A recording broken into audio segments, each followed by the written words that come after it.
പ്രാർത്ഥിക്കാം. പ്രത്യേകിച്ച് മാർത്തോമാ സഭയെ ഓർത്ത് പ്രാർത്ഥിക്കാം. തിരുവേലിമാർക്കായിട്ട് നമുക്ക് ദൈവത്തോട് സ്തോത്രം ചെയ്യാം. ഈ കഴിഞ്ഞ ദിവസങ്ങളിലൊക്കെ സഭാമണ്ഡലം നടക്കുകയായിരുന്നു. അത് ഏറ്റവും അനുഗ്രഹിക്കപ്പെട്ട രീതിയിൽ നടക്കുവാൻ ദൈവം സഹായിച്ചതോർത്ത് ദൈവത്തിന് നമുക്ക് നന്ദിയോടെ സ്തോത്രം ചെയ്യാം. എല്ലാ പ്രവർത്തനങ്ങളും അനുഗ്രഹമായി തീരുവാൻ എല്ലാ പട്ടക്കാരെയും നമുക്ക് ഓർത്ത് പ്രാർത്ഥിക്കാം. എല്ലാ സുവിശേഷകരെ ഓർക്കാം. എല്ലാ പാസ്റ്റർമാരെ ഓർത്ത് പ്രാർത്ഥിക്കാം. കർത്താവിന്റെ വേലയിലായിരിക്കുന്ന എല്ലാ ദൈവിക പ്രവർത്തനത്തിലായിരിക്കുന്ന എല്ലാവരെയും നമുക്ക് ഓർത്ത് പ്രാർത്ഥിക്കാം. നമ്മുടെ രാജ്യം യേശുവിനെ അറിയുവാൻ, നമ്മുടെ രാജ്യം യേശുവിൽ വിശ്വസിക്കുവാൻ കർത്താവെ സഹായിക്കുമാറാകണമേ എന്ന് നമുക്ക് പ്രാർത്ഥിക്കാം. പ്രത്യേകിച്ച് ഹല്ലേലൂയ മിഷൻ ഒറീസയിൽ ചെയ്യുന്ന എല്ലാ പ്രവർത്തനങ്ങളെ ഓർക്കാം. അവിടെ പ്രവർത്തിക്കുന്ന 13 സുവിശേഷകരെയും വിശ്വാസ സമൂഹത്തെയും ദൈവകരങ്ങളിൽ ഏൽപ്പിച്ച് 50 ഗ്രാമങ്ങളിൽ പ്രവർത്തിക്കുന്ന സുവിശേഷകരെ എല്ലാം ദൈവകരങ്ങളിൽ ഏൽപ്പിച്ച് നമുക്ക് പ്രത്യേകമായിട്ട് പ്രാർത്ഥിക്കാം. ഇന്ന് നമ്മോട് പ്രത്യേകമായി പ്രാർത്ഥിക്കണം എന്നാവശ്യപ്പെട്ടിരിക്കുന്ന ചില പ്രിയപ്പെട്ടവരുണ്ട്. അവരെ നമുക്ക് ഓർത്ത് പ്രാർത്ഥിക്കാം. മഹിമ സ്ഥിരമായൊരു ജോലിക്കായി ശാരീരിക അസ്വസ്ഥതകൾ മാറുവാൻ കർത്താവെ സഹായിക്കണമേ എന്ന് നമുക്ക് പ്രാർത്ഥിക്കാം. പുഷ്പാഞ്ജലി കുമാർ ക്യാൻസറാണ്, റേഡിയേഷൻ നടക്കുന്നു. പൂർണ്ണമായുള്ള സൗഖ്യത്തിനായിട്ട് നമുക്ക് പ്രാർത്ഥിക്കാം. ഒരു ഷാജി ഹാർട്ടിന്റെ പ്രയാസം ആയിട്ട് ഇപ്പോൾ ഹോസ്പിറ്റലിലാണ്, അഡ്മിറ്റാണ്. സൗഖ്യത്തിനായിട്ട് നമുക്ക് പ്രാർത്ഥിക്കാം. പ്രത്യേകിച്ച് നമ്മുടെ ഇടയിലെ ഒറീസയിൽ നിന്ന് അവിടെ പ്രവർത്തിക്കുന്ന 4 സുവിശേഷകരോട് സംബന്ധിക്കുന്നുണ്ടല്ലോ. അവരവിടുത്തെ ഒറീസക്കാരാണ്. അവർക്ക് നമ്മുടെ ഭാഷ അറിയത്തില്ലെങ്കിലും ഈ ഒരാഴ്ചക്കാലം നമ്മോടൊപ്പം അവരായിരിക്കുന്നു. നാളെ രാത്രി അവർ തിരിച്ച് ഒറീസയിലേക്ക് മടങ്ങിപ്പോകുന്നു. അവരുടെ മടക്കി യാത്ര ഏറ്റവും അനുഗ്രഹമായി തീരാൻ നമുക്ക് പ്രാർത്ഥിക്കാം. ഇപ്പോൾ ആന്ധ്രയിലേക്ക് യാത്ര ചെയ്തുകൊണ്ടിരിക്കുന്നു. യാത്ര ഏറ്റവും അനുഗ്രഹമായി തീരാൻ നമുക്ക് പ്രാർത്ഥിക്കാം. ആരോൺ യൂറിനൽ പ്രോബ്ലം മാറുന്നതിന് വേണ്ടി നമുക്ക് പ്രാർത്ഥിക്കാം. സേറ കാലിന്റെ വേദന മാറാൻ നമുക്ക് ദൈവത്തോടെ പ്രാർത്ഥിക്കാം. പ്രത്യേകിച്ച് ഇന്ന് അഭ്യന്തര തിരുവേനി നമ്മുടെ നടുവിൽ കടന്നു വരുവാൻ ദൈവം ഇടയാക്കിയതോർത്ത് സ്തോത്രം ചെയ്യാം. ഒരുപാട് തിരക്കുകളുടെ നടുവിലും നമ്മോടൊപ്പം അല്പസമയം പങ്കിടുവാൻ കർത്താവ് തന്ന വിലയേറിയ അവസരത്തിനായി സ്തോത്രം ചെയ്യാം. അഭ്യന്തര തിരുവേനിയിൽ കൂടെ കേൾക്കപ്പെടുന്ന ആലോചനകൾ എല്ലാവർക്കും അനുഗ്രഹമാക്കി തീർക്കണമേ എന്ന് നമുക്ക് പ്രാർത്ഥിക്കാം. അതിനുശേഷം പ്രസംഗിക്കുന്ന പ്രിയപ്പെട്ട ബേസ് വർഗീസിനെ ദൈവകരങ്ങളിൽ ഏൽപ്പിച്ച് പ്രാർത്ഥിക്കാം. നിന്റെ മാനശുശ്രൂഷയും എല്ലാവർക്കും അനുഗ്രഹമാണ്. ഒരു കുടുംബമായിട്ട് സംബന്ധിക്കുന്നല്ലോ. കുടുംബമായിട്ട് കർത്താവ് അനുഗ്രഹിക്കണം. സ്വർഗത്തിൽ എന്നേക്കും സ്ഥിരമായിരിക്കുന്ന ദൈവത്തിന്റെ മാറ്റമില്ലാത്ത വചനം കേൾക്കുമ്പോൾ അനുഗ്രഹിക്കപ്പെടാൻ കർത്താവെ സഹായിക്കണം. നാം എത്തിയിരിക്കുന്ന ഈ അന്ത്യകാലഘട്ടത്തിൽ പ്രതിസന്ധികളും പ്രയാസങ്ങളും ഒക്കെ വർദ്ധിക്കുന്നു. കർത്താവിന്റെ മടങ്ങിവരവ് ഏറ്റവും അടുത്തുകൊണ്ടിരിക്കുന്ന ഒരു കാലഘട്ടത്തിൽ അതിനുവേണ്ടി ഒരുങ്ങുവാൻ, അവന്റെ സാക്ഷികളായി തീരുവാൻ, സുവിശേഷം അറിയിക്കുവാൻ, വിശുദ്ധ ജീവിതം നയിപ്പാൻ ദൈവമേ നീ ഞങ്ങളെ സഹായിക്കണമേ എന്ന് നമുക്ക് ദൈവത്തോടെ പ്രാർത്ഥിക്കാം. നമ്മെ തന്നെ സമ്പൂർണമായി ദൈവകരങ്ങളെ ഏൽപ്പിച്ചു കൊടുത്തുകൊണ്ട് സകല വിഷയങ്ങളും ദൈവസന്നിധിയിൽ സമർപ്പിച്ചുകൊണ്ട് പ്രിയപ്പെട്ട സജിച്ചായൻ ഇപ്പോൾ മുന്നോട്ട് വന്ന് പ്രാർത്ഥിക്കാം. ഈ 7-ാം ദിവസം സന്ധ്യയിലും കടന്നു വന്നതിനെ കർത്താവിനെ മഹത്വപ്പെടുത്തുവാൻ അപ്പച്ചന്ത നല്ല അവസരത്തിനായിട്ട് സ്തോത്രം ചെയ്യാം. ആഴ്ചവട്ടത്തിന്റെ അവസാന ദിവസത്തിലേക്ക് കടത്തിക്കൊണ്ടുവന്ന നല്ല ദൈവത്തിനായിട്ട് നന്ദി പറയാം. നല്ല കാലാവസ്ഥ നൽകി തന്ന നല്ല ദൈവത്തിന് നന്ദി പറയാം. അനേകർക്ക് കടന്നു വരുവാൻ തക്കവണ്ണം കർത്താവ് ഇടയാക്കിയതിനായിട്ട് സ്തോത്രം ചെയ്യാം. ഭാരവും പ്രയാസവും ബുദ്ധിമുട്ടുകളും ഉള്ള ലോക ജീവിതത്തിൽ അല്പസമയം തിരുസന്നിയിൽ മുട്ടുകളെ മടക്കുവാനും പ്രാർത്ഥിപ്പാനും ആവശ്യങ്ങൾ തിരുസന്നിയിൽ വയ്ക്കുവാനും തരുന്ന അവസരത്തിനായിട്ട് സ്തോത്രം ചെയ്യും. ദിവസങ്ങളിലൊക്കെ അനേക പ്രിയപ്പെട്ടവരെ കടന്നു വന്ന വചനം സംസാരിച്ചു. നമ്മൾ വെറുതെ കേട്ട് കടന്നു പോകുന്നവരായി തീരാതെ ഇന്നത്തെ രാത്രി സമയം വീണ്ടും 7-ാം ദിവസം അത്ഭുതത്തിന്റെ ദിവസമാക്കി തീർക്കുന്നതിനായിട്ട് സ്തോത്രം ചെയ്യാം. ഞങ്ങളെ സ്നേഹിക്കുകയും പരിപാലിക്കുകയും ചെയ്യുന്ന ഞങ്ങളുടെ സ്വർഗീയ നല്ല പിതാവേ, ഈ നല്ല സായം സന്ധിക്കായിട്ട് സ്തോത്രം ചെയ്യുന്നു. കർത്താവേ, വിവിധ ഭവനങ്ങളിലെ വിവിധ സ്ഥാനങ്ങളിലായിരുന്ന അനേക പ്രിയപ്പെട്ടവരെ ഞങ്ങളെയൊക്കെ കർത്താവെ ഒരുമിച്ച് ഈ കൂടാരത്തിൽ കൊണ്ടുവന്നതിനായിട്ട് സ്തോത്രം ചെയ്യുന്നു, സ്തുതിക്കുന്നു. പിതാവേ, കൃത്യമായി തിരുമേനി ഓർത്ത് പ്രാർത്ഥിക്കുന്നു. വളരെ തിരക്കിന്റെ ഒക്കെ മധ്യത്തിലും പിതാവെ അല്പസമയം ഞങ്ങളുടെ കൂടെ ആരാധിപ്പാൻ കടന്നു വന്നതിനായിട്ട് സ്തോത്രം ചെയ്യുന്ന മക്കളെയൊക്കെ അനുഗ്രഹിക്കണം എന്ന് നമുക്ക് പ്രാർത്ഥിക്കാം. തിരുമുഖം എന്റെ മേൽ പ്രകാശിപ്പിക്കണമേ എന്ന് നമുക്ക് അപേക്ഷിക്കാം. ആ തിരുമുഖം നമ്മിൽ പ്രകാശിക്കുന്നില്ല എങ്കിൽ നമ്മുടെ ജീവിതം ഇരുളടഞ്ഞതാണ്, അന്ധകാരം നിറഞ്ഞതാണ്. നമ്മെ പ്രകാശിപ്പിക്കുവാനായിട്ടാണ് യേശു ഈ ലോകത്തിലേക്ക് വന്നത്. യേശു പറഞ്ഞു, ഞാൻ ലോകത്തിന്റെ വെളിച്ചമാണ്. പിന്നീട് യേശു പറഞ്ഞു, നിങ്ങൾ ലോകത്തിന്റെ വെളിച്ചമാണ്. കർത്താവിൽ നിന്ന് വെളിച്ചം പ്രാപിച്ച് ഈ ലോകത്തിൽ വെളിച്ചങ്ങളായി ശോഭിക്കുവാനായിട്ട് ആക്കി വെച്ചിരിക്കുന്നതായ ഞാനും നിങ്ങളും ആ നിലയിലായിത്തീരണം. ഓരോ കൂട്ടം, ഓരോ കൺവെൻഷനും അതിനുള്ള അവസരമായി മാറണം. ഇതിൽ കൂടെ വളരെ ധന്യമായിട്ടുള്ള ഒരു ആലോചന നമുക്ക് ലഭിക്കുവാനായിട്ടിടയായത്. നാം നമ്മുടെ പാവങ്ങളെ ഉപേക്ഷിക്കുന്നുവെങ്കിൽ നമ്മുടെ എല്ലാ പാപവും ക്ഷമിച്ച് നമ്മെ അനുഗ്രഹിക്കുന്ന ഒരു നല്ല കർത്താവുണ്ട്. അതുകൊണ്ട് ഈ ദിവസങ്ങളിൽ വീണ്ടും നമുക്കൊരു യഥാസ്ഥാനപ്പെടലിന്റെ അനുഭവത്തിലേക്ക് വരുവാനായിട്ട് ഈ ദിവസങ്ങളിൽ ലഭിച്ചതായിട്ടുള്ള സന്ദേശത്തിനായിട്ട് നമുക്ക് നന്ദിയോടെ സ്തോത്രം ചെയ്യാം. ഇന്ന് രാത്രിയും തുറന്നുള്ള നിമിഷങ്ങളിൽ ശക്തമായി ദൈവം നമ്മോട് ഇടപെടേണ്ടതിനായിട്ട് നമുക്ക് പ്രാർത്ഥിക്കാം. നമ്മുടെ ഒരു കുറവുകളെ നമുക്ക് ഏറ്റുപറയാം. എല്ലാ കുറവുകളും കർത്താവേ ക്ഷമിക്കണമേ. നമ്മുടെ ഹൃദയത്തെ താഴ്ത്തി ഏൽപ്പിക്കുന്നുവെങ്കിൽ അവൻ നമ്മുടെ എല്ലാ കുറവുകളും ക്ഷമിച്ച് നമ്മെ ശുദ്ധീകരിക്കുന്ന ദൈവമാണ്.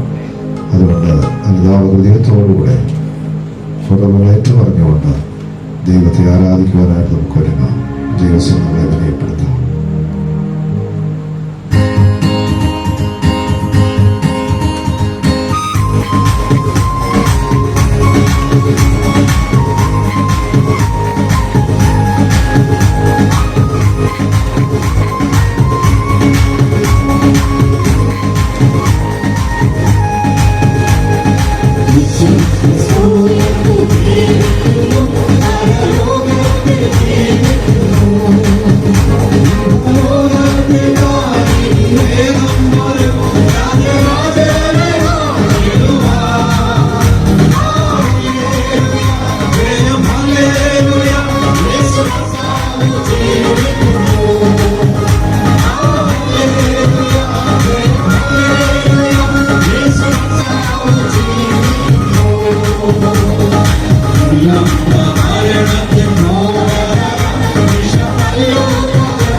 Yes,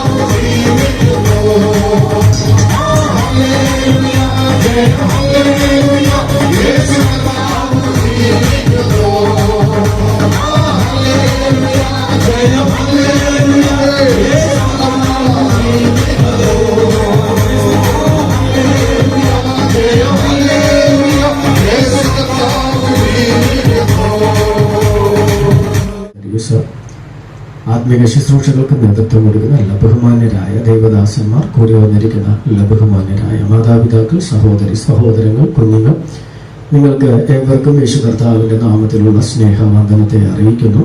മനോഹരമായി പാടുന്ന കൊയർ ടീം അംഗങ്ങൾ, കീബോർഡ് വായിക്കുന്ന പ്രിയപ്പെട്ട റോബിൻ, ഇങ്ങനെ ഇതിന്റെ നടുവിൽ പരിചയമുള്ള കർത്തൃ സഹോദരങ്ങളുണ്ട്, കൂടെ പ്രവർത്തിക്കുന്നവരുണ്ട്, പ്രാർത്ഥിക്കുന്നവരുണ്ട്, കണ്ട് പരിചയമുള്ള ഒത്തിരി പേര് ഇതിൻ്റെ അകത്തുണ്ട്. നിങ്ങൾ എല്ലാവരെയും ഓർത്ത് ദൈവത്തെ സ്തുതിക്കുന്നു. നിങ്ങളുടെ നടുവിൽ നിൽപ്പാൻ ദൈവം എന്ന കൃപയ്ക്കായി സ്തോത്രം ചെയ്യുന്നു.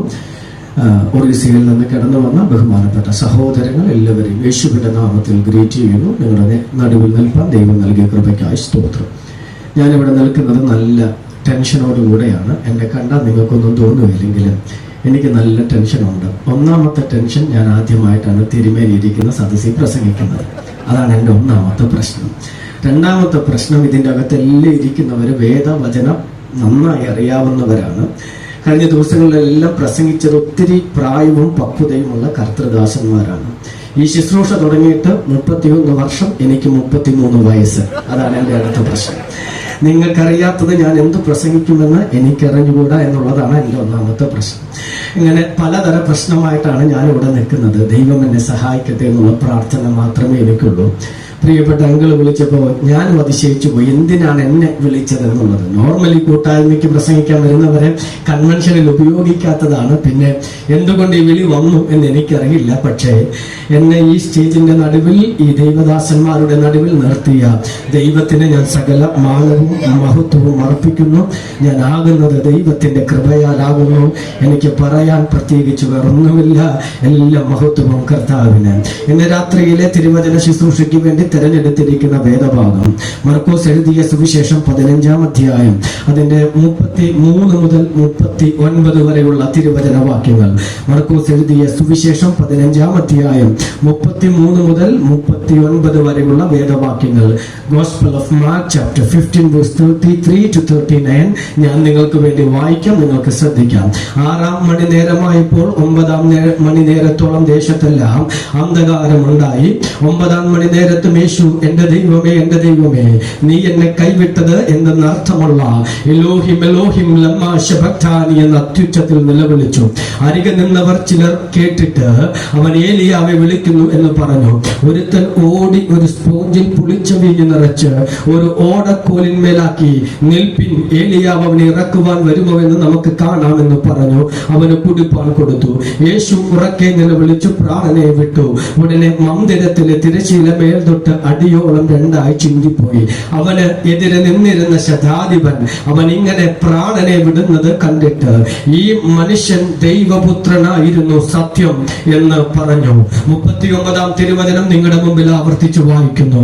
അവനെതിരെ നിന്നിരുന്ന ശതാധിപൻ അവൻ ഇങ്ങനെ പ്രാണനെ വിടുന്നത് കണ്ടിട്ട്, ഈ മനുഷ്യൻ ദൈവപുത്രനായിരുന്നു സത്യം എന്ന് പറഞ്ഞു. ഒരു വാക്ക് ചേർന്ന് ദൈവത്തോട് പ്രാർത്ഥിക്കാം. നല്ല കർത്താവേ, സ്വർഗത്തിലെ പിതാവേ, 2000 വർഷങ്ങൾക്ക് പുറകിൽ മാനവന്റെ പാപത്തിന് വേണ്ടി കാൽവരി ക്രൂശിൽ അറുക്കപ്പെട്ട ദൈവത്തിന്റെ കുഞ്ഞാടെ, അങ്ങ് ഞങ്ങൾക്ക് തന്ന വലിയ രക്ഷയ്ക്കായി സ്തോത്രം. അങ്ങ് ഞങ്ങൾക്ക് തന്ന വലിയ സന്തോഷത്തിനായി സ്തോത്രം. എന്നീ ദേശത്തിന്റെ നടുവിൽ ഞങ്ങൾ ദൈവമക്കളായി ഒരുമിച്ച് നിന്ന് അങ്ങയുടെ നാമത്തെ മഹത്വപ്പെടുത്തട്ടെ. അറുക്കപ്പെട്ട കുഞ്ഞാടിന് സകല മഹത്വവും മാനവും ഞങ്ങൾ അർപ്പിക്കട്ടെ. അടിയന്റെ അതരത്തിന് അങ്ങയുടെ തിരുനാമത്തെ ഉയർത്തുവാനുള്ള ശുദ്ധി നൽകണമേ.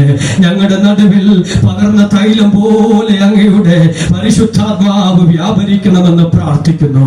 എല്ലാ പുകഴ്ചയും അങ്ങേക്ക് അർപ്പിക്കുന്നു. യേശു കർത്താവിന്റെ നിസ്തുല്യ നാമത്തിൽ തന്നെ. ഈ ദിവസങ്ങളിലെല്ലാം ചിന്തിച്ചു വന്നിരുന്ന ഒരു തിരുവചന ഭാഗം കമ്പിവാചകത്തിൽ നിങ്ങളുടെ മുമ്പിൽ പറഞ്ഞ് ഇരിക്കണമെന്നാണ് ഞാൻ ആഗ്രഹിക്കുന്നത്. എന്റെ മുമ്പിലുള്ള സമയത്തെ നോക്കിക്കൊണ്ടാണ് ഞാൻ പ്രസംഗിക്കുന്നത്. പണ്ടാരോ മലയാളികളെ കുറിച്ച് കുറ്റം പറഞ്ഞത് ഇങ്ങനാണ്: വരാൻ സമയം നോക്കാറില്ല, പോകാൻ സമയം നോക്കുമെന്ന്. അതുകൊണ്ട് പോകാൻ സമയം നോക്കുന്ന നിങ്ങളുടെ മുമ്പിൽ സമയം ഒട്ടുമെടുക്കാതെ എന്റെ മുമ്പിൽ തന്നിരിക്കുന്ന സമയത്തിന്റെ അകത്ത് നിന്നുകൊണ്ട് ചില കാര്യങ്ങൾ നിങ്ങളെ ഓർമ്മിപ്പിച്ചുണർത്താൻ ഞാൻ ആഗ്രഹിക്കുക. ഓർക്കുകയാണ്. നമ്മൾ ഈ വേദഭാഗം വായിക്കുമ്പോൾ കാൽവറി ക്രൂശിൽ കിടന്നുകൊണ്ട് തന്റെ പ്രാണനെ വിടുന്ന ക്രിസ്തുനാഥനെ നോക്കിക്കൊണ്ട് മരണം ദർശിച്ചു നിന്ന ശതാധിപൻ പറയുന്ന വാക്കുകളാണ്. ഈ മനുഷ്യൻ സാക്ഷാൽ ദൈവപുത്രൻ ആയിരുന്നു.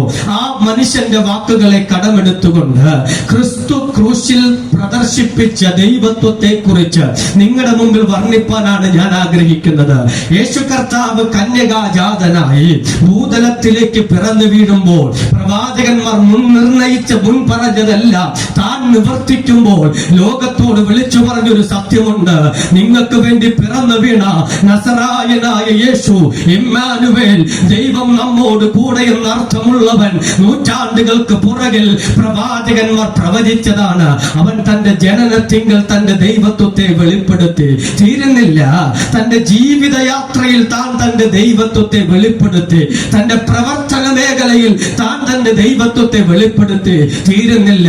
മൂന്നാം നാൾ അവൻ കല്ലറയിൽ നിന്ന് ഉയർത്തെഴുന്നേറ്റപ്പോൾ അവൻ ലോകത്തോട് വിളിച്ചു പറഞ്ഞു, ഞാൻ മരണത്തെ ജയിച്ചവനാകുന്നെന്ന്. തീരുന്നില്ല. ഒലിവ് മലയിൽ നിന്ന് അവൻ സ്വർഗാരോഹണം ചെയ്തപ്പോൾ അവൻ വിളിച്ചു പറഞ്ഞു, സ്വർഗത്തിലും ഭൂമിയിലും സകല അധികാരവും എനിക്ക് നൽകപ്പെട്ടിരിക്കുന്നു. ഒറ്റ വാക്കിൽ പറഞ്ഞാൽ യേശു ക്രിസ്തു തന്റെ ദൈവത്വത്തെ പല മേഖലയിൽ വെളിപ്പെടുത്തിയെങ്കിൽ അതേ ദൈവത്വത്തെ താൻ വെളിപ്പെടുത്തിയ സ്ഥലമാണ് കാൽവറി ക്രൂശിൽ. കാൽവറി ക്രൂശിൽ എങ്ങനാണ് ക്രിസ്തു തന്റെ ദൈവത്വം വെളിപ്പെടുത്തിയത്? കണ്ടുനിന്ന ശതാധിപൻ എങ്ങനാണ് യേശുവിനെ നോക്കി ഇവൻ സാക്ഷാൽ ദൈവപുത്രൻ എന്ന് പറഞ്ഞത്? വിശദീകരണത്തിലേക്ക് വന്നുകൊള്ളട്ടെ ദൈവമക്കളെ. ഒരു ചിന്തയ്ക്ക് വേണ്ടി പറയാം. ഈ ശതാധിപൻ നിൽക്കുന്നത് ബഥാനി എന്ന പട്ടണത്തിൽ ലാസറിന്റെ കല്ലറയുടെ മുൻപിലായിരുന്നെങ്കിൽ അവൻ എളുപ്പത്തിൽ പറയാമായിരുന്നു ഇവൻ ദൈവപുത്രനാണെന്ന്. എന്തുകൊണ്ടെന്നറിയാമോ? 4 നാളായി നാറ്റം വെച്ചവനെ തന്റെ വാക്കുകൊണ്ട് ജീവൻ കൊടുത്ത് പുറത്തു കൊണ്ടുവരുമ്പോൾ കണ്ടു നിൽക്കുന്നവർക്ക് നിസംശയം വിളിച്ചു പറയാം ഇവൻ സാക്ഷാൽ ദൈവപുത്രനാണെന്ന്. അല്ല, അലറിയടിക്കുന്ന കാറ്റിന്റെ നടുവിൽ തലവെച്ചുറങ്ങിയ ക്രിസ്തു എഴുന്നേറ്റ് നിന്ന് കാറ്റിനെയും കടലിനെയും ശാന്തമാക്കുന്നത് ഈ ശതാധിപൻ കണ്ടിരുന്നെങ്കിൽ അവൻ പറയുമായിരുന്നു ഇവൻ സാക്ഷാൽ ദൈവപുത്രനെന്ന്.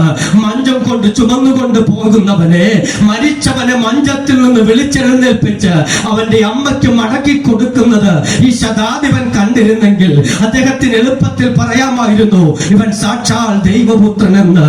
എന്നാൽ ദൈവമക്കൾ ശ്രദ്ധിക്കണമേ, 2 കള്ളന്മാരുടെ നടുവിൽ 3 ആണ്ടുകളാൽ തുളയ്ക്കപ്പെട്ടവനായി ക്രൂശിൽ കിടക്കുന്നവനെ നോക്കിക്കൊണ്ടാണ് ശതാധിപൻ പറയുന്നത് ഇവൻ സാക്ഷാൽ ദൈവപുത്രനെന്ന്. അവിടെ അത്ഭുതം നടന്നിട്ടില്ല, അവിടെ അതിശയം നടക്കുന്നില്ല. പ്രാണൻ വിടുന്ന യേശുവിനെ നോക്കിക്കൊണ്ട് ഒരു മനുഷ്യൻ പറയുകയാണ് ഇവൻ സാക്ഷാൽ ദൈവപുത്രനാകുന്നു. ഇന്ന് രാത്രി ചിന്തയിലേക്ക് വരാം. എങ്ങനാണ് ക്രിസ്തു തന്റെ ദൈവത്വത്തെ വെളിപ്പെടുത്തിയത്? പ്രിയപ്പെട്ട ദൈവമക്കളെ, ഞാനൊരു ചരിത്രം പറയാൻ പോവുകയാണ്. എന്റെ ചരിത്രം കേൾക്കുമ്പോൾ നിങ്ങൾ ഉറങ്ങരുത്, നിങ്ങൾ വിചാരിക്കരുത് ഞാൻ ചരിത്ര പണ്ഡിതനാണെന്നും. കാര്യം ഞാൻ വായിച്ചു പോയ പുസ്തകത്തിന്റെ അകത്ത് കുറിച്ചു വെച്ചതാണ് ഞാൻ നിങ്ങളുടെ മുമ്പിൽ പറയാൻ പോകുന്നത്.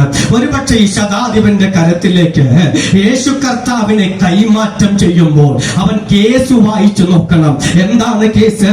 ഇവൻ ക്രൂശിക്കപ്പെടണമെങ്കിൽ ക്രൂശിക്കപ്പെടാൻ തക്ക കാരണം വേണം. ഒരു കുറ്റവാളിയെ കൈമാറുമ്പോൾ അവനെ കുറിച്ച് എഴുതി വെച്ച കേസ് ഉള്ളതുപോലെ ഈ ശതാധിപന്റെ കയ്യിൽ ഇവനെ ക്രൂശിക്കാൻ ഏൽപ്പിക്കുമ്പോൾ ഇവനെ കുറിച്ചൊരു കേസ് എഴുതി കൊടുക്കണം. ഈ ശതാധിപൻ നോക്കിപ്പോയപ്പോൾ എന്തായിരിക്കും ശതാധിപൻ കണ്ടത്? റോമൻ സംസ്കാരത്തിന്റെ അകത്ത് ക്രൂശിക്കുന്നത് ഒറ്റ കൂട്ടരേ ഉള്ളൂ. റോമൻ ജനതയെ 2ആയി തരം തിരിച്ചിട്ടുണ്ട്. ഒന്ന് പെട്രീഷ്യൻ എന്ന് വിളിക്കും, 2 പ്ലീബിയൻ എന്ന് വിളിക്കും. പെട്രീഷ്യൻ എന്നാൽ എലൈറ്റ് വിഭാഗത്തിൽപ്പെട്ടവർ, ഭരണചക്രങ്ങളിൽ കൈകടത്തുന്നവർ, അവരാണ് ഭരിക്കുന്നവർ. 2ാമത്തെ കൂട്ടരാണ് പ്ലീബിയൻ എന്ന്, അവർ സാധാരണക്കാരാണ്. പെട്രീഷ്യനും പ്ലീബിയനും കൊല്ലപ്പെടാറില്ല എന്ന് വെച്ചാൽ അവരെ ക്രൂശ് ഭരണത്തിന് വിധിക്കാറില്ല. വിധിക്കുന്നത് 3ാമത്തെ കൂട്ടരെയാണ്. അവരെ വിളിക്കുന്നത് ഡുലോസ് എന്നാണ്, അടിമകൾ എന്നാണ് വിളിക്കുന്നത്. ആരാണ് അടിമകൾ? റോമാൻ പടയാളികൾ പടയോട്ടം നടത്തി പിടിച്ചുകൊണ്ടുവരുന്ന സൈനികരെ, തങ്ങൾ കീഴടക്കിയ രാജ്യങ്ങളിൽ നിന്ന് പിടിച്ചുകൊണ്ടുവരുന്ന മനുഷ്യരെ അടിമച്ചന്തയിലിട്ട് വിൽക്കുന്ന ഒരു പരിപാടി റോമിനുണ്ട്. അവരെയാണ് ഡുലോസ് എന്ന് വിളിക്കുന്നത്. പലരും അവരെ മേടിച്ചു കൊണ്ടുപോകും. എന്തിനാണ് അവരെ മേടിച്ചു കൊണ്ടുപോകുന്നേ? വീട്ടുജോലി ചെയ്യിക്കാൻ കൊണ്ടുപോകും. അല്ല, വേറൊരു പരിപാടിയുണ്ട്. കൊളോസിയം എന്ന് പറഞ്ഞാൽ 15,000 തൊട്ട് 45,000 പേർ പ്രവാചകർക്ക് വരെ വന്നിരിക്കാവുന്ന ആഘോഷങ്ങൾ നടക്കുന്ന വലിയ സ്ഥലങ്ങളുണ്ട്. അവിടെ നടക്കുന്ന ഒരു പരിപാടിയാണ് ഗ്ലാഡിയേറ്റർ എന്ന് വെച്ചാൽ അടിമകൾ തമ്മിലുള്ള യുദ്ധം. അടിമകൾ തമ്മിൽ ഏറ്റുമുട്ടും. രണ്ട് യജമാനന്മാരുടെ അടിമകൾ തമ്മിൽ ഏറ്റുമുട്ടും. ഇവർ പന്തയം വെക്കും. ജയിക്കുന്നവർക്ക് വലിയ സംഖ്യ സമ്മാനമായി കിട്ടും. അപ്പോൾ നാട്ടുകാരെന്ത് ചെയ്യും? ഈ യജമാനന്മാർ എന്ത് ചെയ്യും? തങ്ങൾ മേടിച്ച അടിമകൾക്ക് നല്ല ഭക്ഷണം കൊടുക്കും, നന്നായി ആയോധന കലയിൽ പരിശീലനം കൊടുക്കും. ഇവർ മിടുക്കന്മാരാകും. ഇവർ ഈ യജമാനന് വേണ്ടി ലാഭം കൊയ്യും. ഒരു സുപ്രഭാതത്തിൽ ഈ അടിമകൾ യജമാനെതിരെ തിരിഞ്ഞ് യജമാനനെ കൊന്ന് അവന്റെ കുടുംബത്തെ മുടിച്ച് റോമൻ ഭരണത്തിനെതിരെ തിരിഞ്ഞാൽ അവർക്കെതിരെ വിധിക്കുന്നതാണ് ക്രൂശ് മരണമെന്ന നീചമായ മരണം. ഒറ്റവാക്കിൽ നമ്മുടെ ഭാഷയിൽ പറഞ്ഞാൽ രാജ്യദ്രോഹ കുറ്റത്തിന് കൽപ്പിക്കുന്ന വിധിയാണ് ക്രൂശ് മരണം എന്നുള്ളത്. ഒന്നും കൂടെ കേൾക്കണേ. എന്തുകൊണ്ട് ക്രൂശ് മരണം വിധിക്കുന്നു? ക്രൂശിൽ കിടക്കുന്നവൻ 7 മണിക്കൂർ തൊട്ട് 7 ദിവസം വരെ എടുക്കും മരിക്കാനായിട്ട്. അത് പടുമരണമാണ്. ഒറ്റവാക്കിൽ പറഞ്ഞാൽ അവന്റെ ശരീരത്തെ നിലത്തിറക്കി വെക്കില്ല, അവന്റെ ശരീരത്തെ അഗ്നിയിൽ ദഹിപ്പിക്കില്ല, അവന്റെ ശരീരത്തെ വെള്ളത്തിൽ ഒടുക്കില്ല. പ്രത്യുത അവന്റെ ശരീരം ആ ക്രൂശിൽ കിടക്കും. അത് വെയിലേറ്റ് പൊടിയേറ്റ് മഴയേറ്റ് അവിടെ കിടക്കും. അത് അഴുകി നാറും. ആകാശത്തിലെ കിളികൾ അതിനെ ഭക്ഷിക്കും, താഴെ ഭൂമിയിലെ മൃഗങ്ങൾ അതിനെ ഭക്ഷിക്കും. ആ നാറ്റം ദേശത്ത് പരക്കും. ഈ നാറ്റം മൂക്കിലടിക്കുന്ന മനുഷ്യൻ പറഞ്ഞു പോകും, സമാധാനത്തോടെ ജീവിക്കണമെങ്കിൽ റോമിനെ അനുസരിച്ചു കൊള്ളണമെന്ന്. ഒറ്റവാക്കിൽ പറഞ്ഞാൽ ക്രൂശമരണം ആർക്കുള്ളതെന്ന് ചോദിച്ചാൽ അത് കൊടിയ കുറ്റവാളികൾക്കുള്ളതാണ്. അത് അനേകരെ കൊന്നവർക്കുള്ളതാണ്. അത് റോമിനെതിരെ മത്സരിച്ചവർക്കുള്ളതാണ്. എന്നാൽ യേശുവിനെ കയ്യേറ്റ ഈ ശതാധിപൻ വായിച്ചു നോക്കിയപ്പോൾ അവന്റെ പേരിൽ എഴുതപ്പെട്ട കുറ്റമില്ല. അവനാരെയും കൊന്നിട്ടില്ല, അവനാരെയും പിടിച്ചു പറിച്ചിട്ടില്ല. അവനെ കുറിച്ച് എഴുതി വെച്ച കുറ്റസംഗതി ഇത്ര മാത്രമേ ഉള്ളൂ, അവൻ യഹൂദന്മാരുടെ രാജാവെന്ന്. വായിച്ചു നോക്കിയപ്പോൾ ശതാധിപന് മനസ്സിലായി, നൂറ്റാണ്ടുകൾ കൊണ്ട് റോമാക്കാരൻ ക്രൂശിച്ചു കൊന്നവരിൽ നിന്ന് ഇവനെന്തോ വ്യത്യസ്തതയുണ്ട്.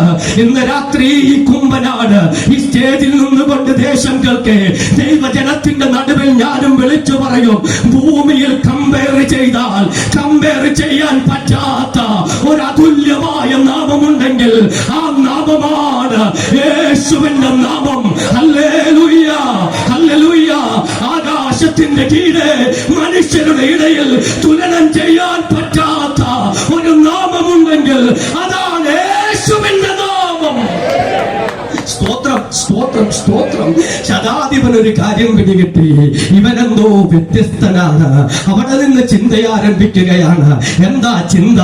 ഇവൻ വ്യത്യസ്തനെന്ന് ശതാധിപൻ തിരിച്ചറിഞ്ഞത് 3 വിധത്തിൽ നിങ്ങളുടെ മുമ്പിൽ പറഞ്ഞിരിക്കാൻ ഞാൻ ആഗ്രഹിക്കുകയാണ്. എങ്ങനെയാണ് ശതാധിപൻ ഇവനെ തിരിച്ചറിഞ്ഞത്? ഒന്ന്, അവൻ ക്രൂശിൽ നടത്തിയ പ്രാർത്ഥനയാണ്. എന്താണ് കർത്താവ് ക്രൂശിൽ കിടന്ന് പറഞ്ഞത്? 7 മൊഴി പ്രസംഗിച്ച് പരിചയമുള്ളവർക്കെല്ലാം അറിയാം. ഞങ്ങൾ CSI പള്ളി പോകുമ്പോ വർഷത്തിൽ ഒരിക്കൽ 7 മൊഴി പ്രസംഗിക്കുന്നതാ. അതുകൊണ്ട് അതിന്റെ അകത്ത് നിന്ന് പുതുതായിട്ടൊന്നും പ്രസംഗിക്കാൻ ഒക്കത്തില്ല. എന്നാലും 7 മൊഴി പ്രസംഗിച്ച് പരിചയമുള്ളവർക്കും കേട്ടറിഞ്ഞവർക്കും ക്രൂശിലെ പ്രാർത്ഥന എന്താന്ന് ചോദിച്ചാൽ വേഗത്തിൽ മനസ്സിലാകും. ലൂക്കോസിന്റെ സുവിശേഷം 23:34, പിതാവേ ഇവർ ചെയ്യുന്നത് ഇന്നതെന്നറിയായതുകൊണ്ട് ഇവരോട് ക്ഷമിക്കണമേ. നിങ്ങൾ എന്നെ ശ്രദ്ധിക്കണം കേട്ടോ. വേദപുസ്തകം വായിക്കാൻ പോകട്ടെ, നമുക്ക് നേരമില്ല. സമയത്തിന് നിങ്ങൾക്കും പോകണം, സമയത്തിന് ഞങ്ങൾക്കും പോകണം. അതുകൊണ്ട് നമുക്ക് വേദപുസ്തകം വായിക്കണ്ട. പിതാവേ ഇവർ ചെയ്യുന്നത് ഇന്നതെന്നറിയായകയാൽ ഇവരോട് ക്ഷമിക്കണമേ. ഒരു നിമിഷം ദൈവമക്കൾ എന്റെ കൂടെ ചിന്തിക്കണമേ. പണ്ട് പറഞ്ഞ പലതും അകത്ത് തേട്ടിക്കേറി വരാറുണ്ടോ എന്ന് ചോദിച്ചാൽ നമ്മൾ ദൈവസന്നിധിയിലായതുകൊണ്ട് കള്ളം പറയാൻ പാടില്ലാത്തതുകൊണ്ടും ആ ചോദ്യം ഞാൻ ചോദിക്കുന്നില്ല. എന്താ ചോദിക്കാത്തത്? നമ്മുടെ അകത്തെല്ലാം പണ്ട് പറഞ്ഞത് പലതും തേട്ടിക്കേറി വരാറുണ്ട്. അമ്മായിയമ്മയും മരുമക്കളും വഴക്കുണ്ടാക്കുമ്പോൾ, മക്കളും അമ്മയപ്പന്മാരും തമ്മിൽ വഴക്കുണ്ടാക്കുമ്പോൾ, സഹോദരങ്ങൾ തമ്മിൽ വഴക്കുണ്ടാക്കുമ്പോൾ, ഒരുപക്ഷെ അതിന് 10, 15, 25, 50 വർഷം കഴിഞ്ഞാലും അകത്ത് അകത്ത് കൊച്ചു കൊച്ചു നൊമ്പരം കിടപ്പുണ്ട്. നിങ്ങളുടെ ഇരിപ്പ് കണ്ടിട്ട് ഞാൻ പറയുന്നതുമായിട്ട് ഒരു ബന്ധമില്ലാത്ത പോലെ ഇരിക്കുന്നത് എന്ന് വെച്ചാൽ നിങ്ങളെല്ലാം സെയിൻസിനെ പോലെ ഇരിക്കുന്ന, കുഴപ്പമില്ല, നിങ്ങൾ വഴക്കുണ്ടാക്കിയിട്ടില്ലെന്ന് എനിക്ക് തോന്നുന്നത്. ഞാൻ പണ്ട് കേട്ടൊരു വഴക്കുണ്ട്, പണ്ടത്തെ ഉപദേശിമാര് പറഞ്ഞു കേട്ടതാ. അമ്മായിയമ്മയും മരുമോളും തമ്മിൽ വഴക്കുണ്ടാക്കി.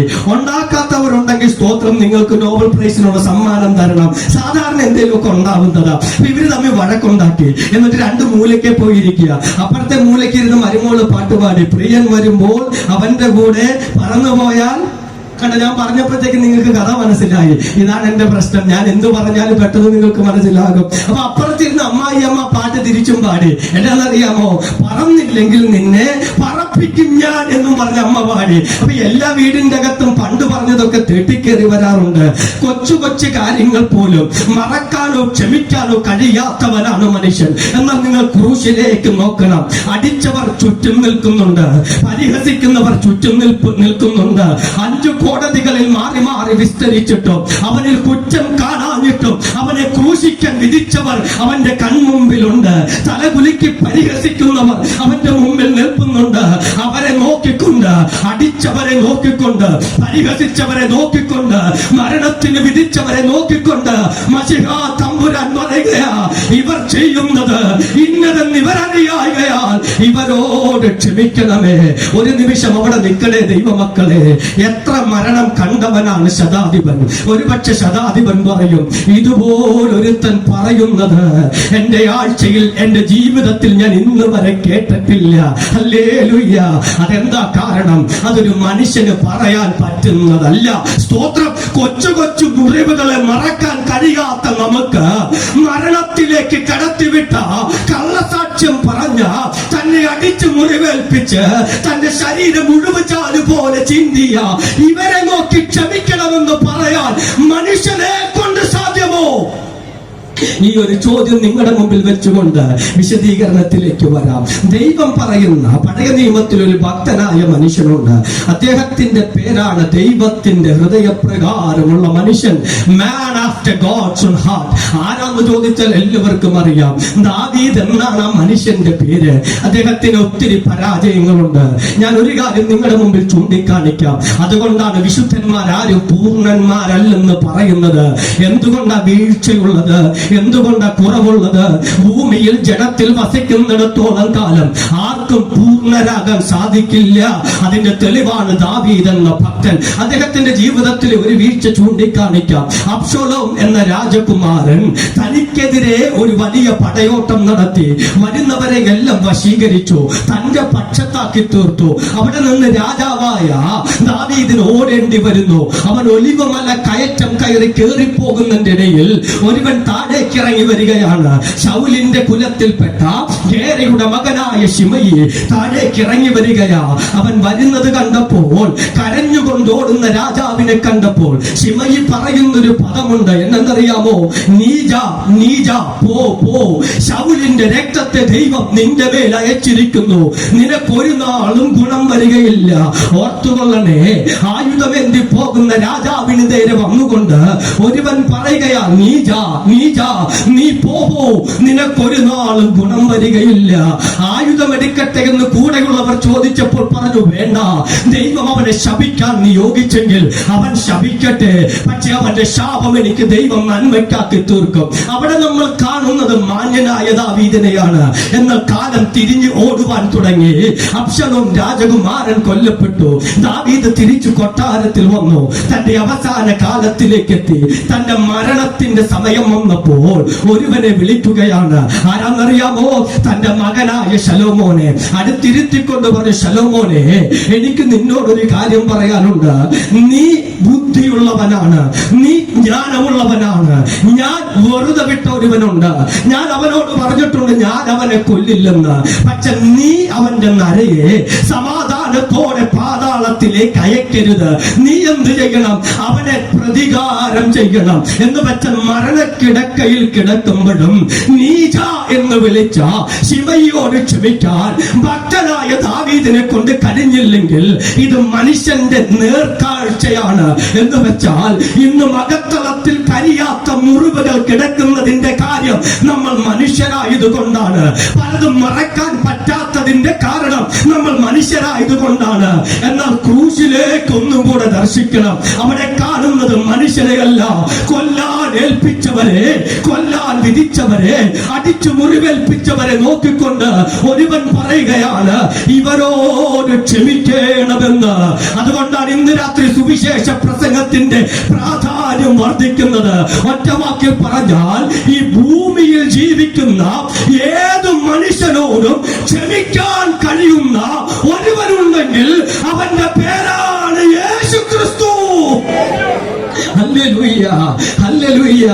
ഈ ഭൂമിയിൽ ജീവിക്കുന്ന എത്ര കൊടിയ പാവി എന്ന് പറഞ്ഞാലും അവനോട് കരുണ കാണിക്കാൻ, അവനോട് ക്ഷമിക്കാൻ കഴിയുന്ന ഒരു നാമമുണ്ടെങ്കിൽ അതാണ് യേശുവിന്റെ നാമം. സ്തോത്രം, സ്തോത്രം. അതുകൊണ്ടാ ജയിലിൽ പോയി പ്രസംഗിക്കുന്നത്, അതുകൊണ്ടാ ജയിൽ പുള്ളികൾ രക്ഷിക്കപ്പെടുന്നത്.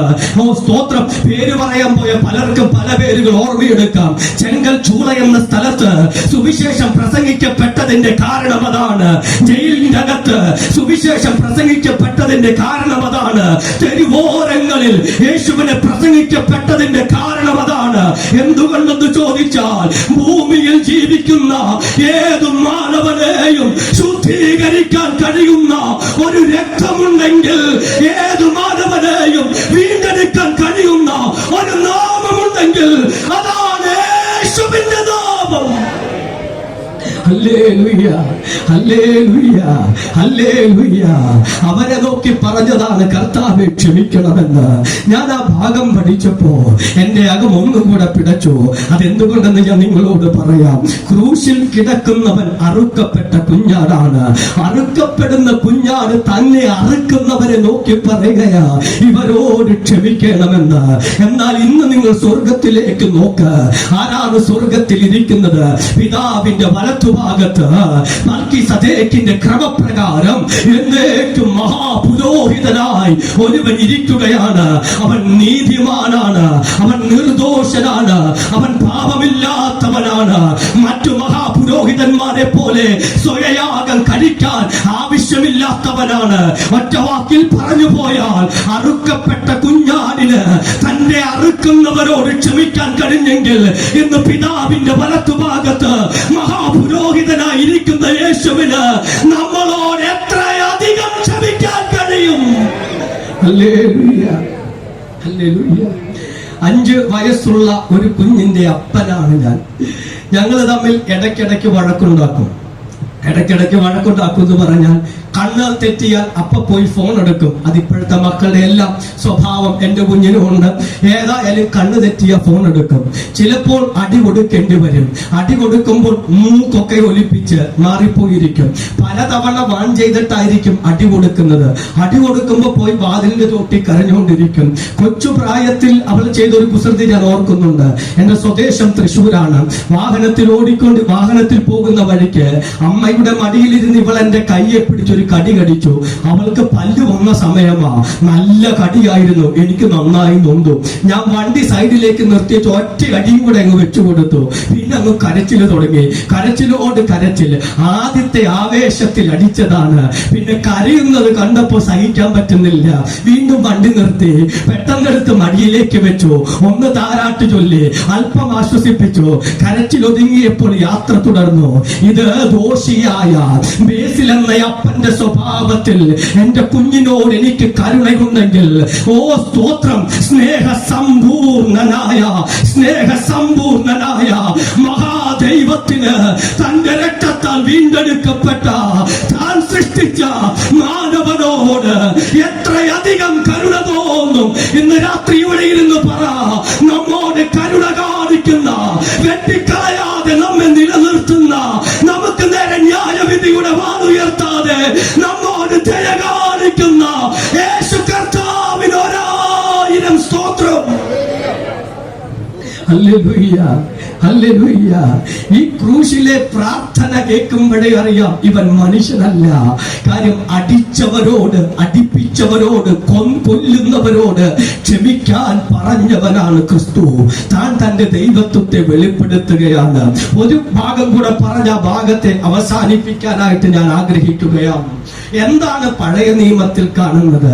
ദൈവത്തിന് മാറ്റമില്ല. അതുകൊണ്ടാണ് തിയോളജി പഠിക്കാൻ ചൊല്ലുമ്പോൾ ഞങ്ങളെ 6 കാര്യങ്ങൾ തിയോളജി പഠിപ്പിച്ചു തരും. God is omnipotent, God is omnipresent, God is omniscient, God is immutable, God is holy, God is eternal. ദൈവം സർവശക്തനാകുന്നു, ദൈവം സർവജ്ഞാനിയാകുന്നു, ദൈവം സർവവ്യാപിയാകുന്നു, ദൈവം നിത്യനാകുന്നു, ദൈവം പരിശുദ്ധനാകുന്നു, ദൈവം ഗതിഭേദത്താൽ ആച്ഛാദനം വരാത്ത മാറ്റമില്ലാത്ത ദൈവമാകുന്നു. പഴയ നിയമത്തിൽ എന്താ കാണുന്നത്? ഇതേ ദൈവത്തിന്റെ ദയയെ പഴയ നിയമത്തിൽ കാണാം. സ്തോത്രം. ജനം ഹസാരോത്തിൽ വന്ന് പാളയമിറങ്ങി. നിങ്ങൾക്ക് ആ ചരിത്രം വായിക്കണമെങ്കിൽ നമ്പേഴ്സ്, സംഖ്യാപുസ്തകം 11-ാം അധ്യായം 12-ാം അധ്യായം വായിച്ചു പോയാൽ നിങ്ങൾക്ക് ആ ചരിത്രം കാണാം. 12-ാം അധ്യായത്തിലെത്തിയപ്പോൾ അവിടെ ഒരു കുടുംബ കലഹമുണ്ടായി. എന്താണ് കുടുംബ കലഹം? മോശ മിസ്രൈമിലെ അകൂശ സ്ത്രീയെ വിവാഹം കഴിച്ചു എന്ന കുടുംബ കലഹം. ഇനി ഞാനൊരു പേഴ്സണൽ ചോദ്യം ചോദിക്കുക. വേണേ കൈ ഉയർത്തി സ്തോത്രം ചെയ്താൽ മതി, കേട്ടേച്ച് സ്തോത്രം ചെയ്യാവൂ. ഞങ്ങൾ പിള്ളേരെ പറ്റിക്കാൻ പറയാറുണ്ട്, ഉറങ്ങുന്നവരെല്ലാം കര ഉയർത്തി സ്തോത്രം ചെയ്താട്ടെ എന്ന്. അറിയാതെ കൈ ഉയർന്നു പോയി ചമ്മിപ്പോകുന്ന ആൾക്കാരൊക്കെ ഉണ്ട്. അതുകൊണ്ട് ചമ്മിപ്പോകാതിരിക്കാൻ എന്റെ ചോദ്യം കേട്ടോണം. ഇന്ന് വരെ കുടുംബത്തിൽ ഒരു പ്രശ്നവും ഇല്ലാതിരുന്ന ആരെങ്കിലും ഉണ്ടെങ്കിൽ കരമുയർത്തി സ്തോത്രം ചെയ്യാം. നിങ്ങളൊക്കെ പ്രശ്നക്കാർ തന്നെയായിരുന്നല്ലേ? ഞാൻ വിചാരിച്ചു അയ്യോ നമ്മുടെ എല്ലാം വീട്ടിൽ എന്തെങ്കിലുമൊക്കെ പ്രശ്നങ്ങളൊക്കെ കാണും, എന്തെങ്കിലുമൊക്കെ സൗന്ദര്യപ്പിണക്കം കാണും. ഇവിടെ ഒരു സൗന്ദര്യപ്പിണക്കം ഉണ്ടായി. കൂശ സ്ത്രീയെ വിവാഹം കഴിച്ചത് മിരിയാമിനും അഹരോനും ഇഷ്ടപ്പെട്ടില്ല. മിരിയാമും അഹരോനും മോശക്കെതിരെ തിരിഞ്ഞു. അഹരോൻ ചോദിച്ച ചോദ്യം ഇതാണ്: ഇവനിലൂടെ മാത്രമേ ദൈവം സംസാരിച്ചിട്ടുള്ളൂ, ഞങ്ങളിലൂടെ സംസാരിച്ചിട്ടില്ലയോ? ദൈവം ആ ശബ്ദം കേട്ടു. ദൈവം ഇറങ്ങി വന്നു. 3 പേരോട് ദൈവ സാന്നിധ്യത്തിലേക്ക് വരാൻ പറഞ്ഞു. അവിടെ ദൈവം പറയുന്ന ഒരു സന്ദേശമുണ്ട്: എന്റെ ദാസനായ മോശയെ പോലെ താഴ്മയുള്ള മനുഷ്യൻ വേറെയില്ല.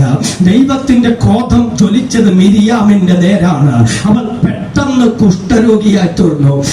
അവൾ കുഷ്ഠരോഗിയായി തീർന്നെന്ന് കണ്ടപ്പോഴത്തേക്കും അഹരോൻ അലറിക്കരയാൻ തുടങ്ങി. അവളോട് കരുണ കാണിക്കണമെന്ന് നിലവിളിക്കാൻ തുടങ്ങി. ഉടനെ ദൈവത്തിന്റെ അരുളപ്പാട് വന്നു: 7 ദിവസത്തേക്ക് അവളെ പാളയത്തിന്റെ പുറത്തു കൊണ്ടുപോയി അടച്ചിടണം. 7 ദിവസം കഴിഞ്ഞാൽ അവളെ ചേർത്തു കൊള്ളാമെന്ന്. ഒരു നിമിഷം ദൈവമക്കൾ ശ്രദ്ധിക്കണേ. ഒന്നിനാണോ വില? 40 ലക്ഷത്തിനാണോ വില? ഇവിടെ ഇരിക്കുന്നവർക്ക് കണക്കൂട്ട് അറിയാവുന്നതുകൊണ്ട് നമുക്ക് നേരമില്ലാത്തതുകൊണ്ട് വേഗം പോകാം. വില 40 ലക്ഷത്തിനാണ് കൂട്ട്.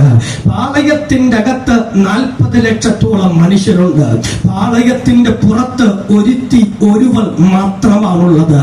പെട്ടെന്ന് ദൈവത്തിന്റെ മേഘം താണു. മേഘം പൊങ്ങുമ്പോൾ വേണം കൂടാരം എടുക്കാൻ, മേഘം പുറപ്പെടുമ്പോൾ വേണം യാത്ര തുടരാൻ. പക്ഷെ യാത്ര തുടരുന്നില്ല, മേഘം താണു. വാട്സപ്പ് കൂട്ടായ്മയൊക്കെ ഇപ്പൊ എല്ലാ പള്ളികളിലും ഉണ്ട്. നിങ്ങളുടെ പള്ളിയിൽ ഉണ്ടായിരിക്കുമല്ലോ അല്ലെ? എനിക്ക് 2 പള്ളിയിൽ നിന്ന് മെസ്സേജ് വരും. ഒന്ന് എന്റെ ഭാര്യയുടെ പള്ളിയിൽ നിന്ന്, ഒന്ന് എന്റെ പള്ളിയിൽ നിന്ന്. 2 പള്ളിയിൽ നിന്ന് മെസ്സേജ് വന്നുകൊണ്ടിരിക്കും. എവിടാണ് പ്രാർത്ഥന, എപ്പോഴാണ് പ്രാർത്ഥന, ആരാണ് ഈ സൺഡേയിൽ സഹായിക്കുന്നത് എന്ന് വേണ്ട. സെക്രട്ടറി, അച്ഛൻ എല്ലാം കൃത്യമായിട്ട് മെസ്സേജ് അയക്കും. പക്ഷെ 40 ലക്ഷത്തിന്റെ ഇടയ്ക്ക് വാട്സപ്പ് ഉണ്ടായിരുന്നില്ല, ഇൻസ്റ്റഗ്രാം ഉണ്ടായിരുന്നില്ല. അതുകൊണ്ട് മെസ്സേജ് കൂടാരത്തിൽ എത്താൻ താമസിക്കും. എല്ലാവരും തമ്മി ചോദിക്കാൻ തുടങ്ങി: എന്താ മേഘം പൊങ്ങാത്തത്? എന്താ കൂടാരം എടുക്കാത്തത്? എന്താ ജനം പുറപ്പെടാത്തത്? ശ്രദ്ധിച്ചു കേൾക്കണേ. അവര് നോക്കിയപ്പോൾ യുദ്ധത്തിന്റെ കാഹള ധ്വനി കേൾക്കാനില്ല. ശത്രുക്കൾ തങ്ങളെ ആക്രമിക്കുന്നില്ല. പാളയത്തിന്റെ അകത്ത് പാപം നടന്നിട്ടില്ല. ആരും പട്ടുപോയിട്ടില്ല.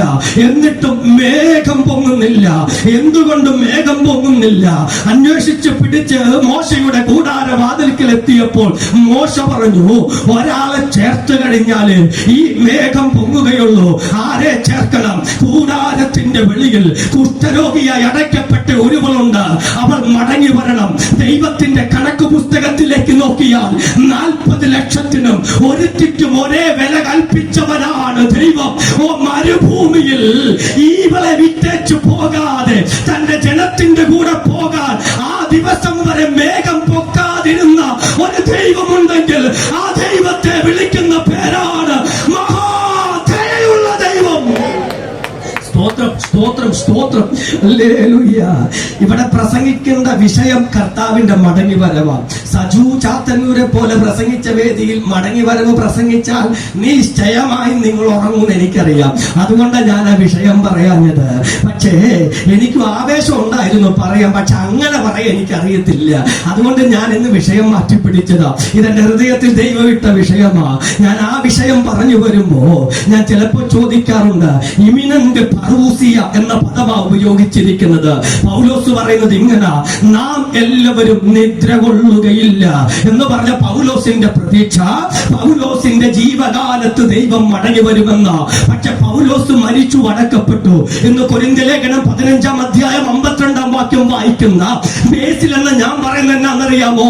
ഞാൻ നിദ്ര കൊള്ളുന്നതിന് മുമ്പ്, ഞാൻ ശവപ്പെട്ടിയിൽ കയറുന്നതിന് മുമ്പ്, എന്റെ കണ്ണടയുന്നതിന് മുമ്പ് എന്റെ കർത്താവ് മടങ്ങി വരുമെന്ന് വിശ്വസിക്കുന്നവനാണ് ഞാൻ. പക്ഷെ എനിക്കൊരു ചോദ്യമുണ്ട്, ഇന്ന് എന്തുകൊണ്ട് എന്റെ കർത്താവ് ഒന്നില്ല?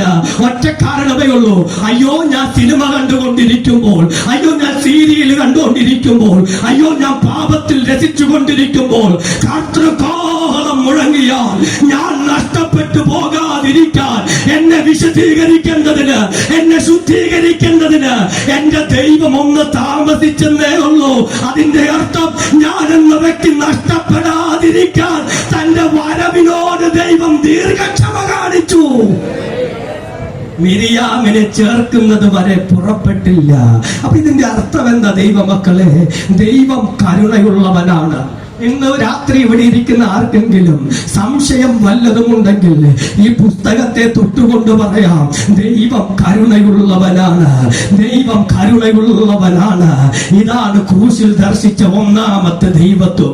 ഈ ശതാധിപൻ നോക്കി നിന്നപ്പോൾ അവരോട് ക്ഷമിക്കാൻ പറയുന്ന ക്രിസ്തുവിനെ കണ്ടപ്പോൾ ശതാധിപന് മനസ്സിലായി, ഇവൻ മനുഷ്യനല്ല, ഇവനിൽ വേറെന്തോ പ്രത്യേകതയുണ്ട്. ഒന്നാം ഭാഗം. ഇനി രണ്ടാം ഭാഗത്തിലേക്ക് പോകാം. ഇനി ഒന്ന് ക്രൂശിലെ പ്രാർത്ഥനയാണ്, രണ്ട് ക്രൂശിലെ അധികാരമാണ്. സ്തോത്രം, സ്തോത്രം. ആ കരങ്ങൾ ഉയർത്തി കർത്താവിനൊന്ന് സ്തോത്രം ചെയ്താട്ടെ.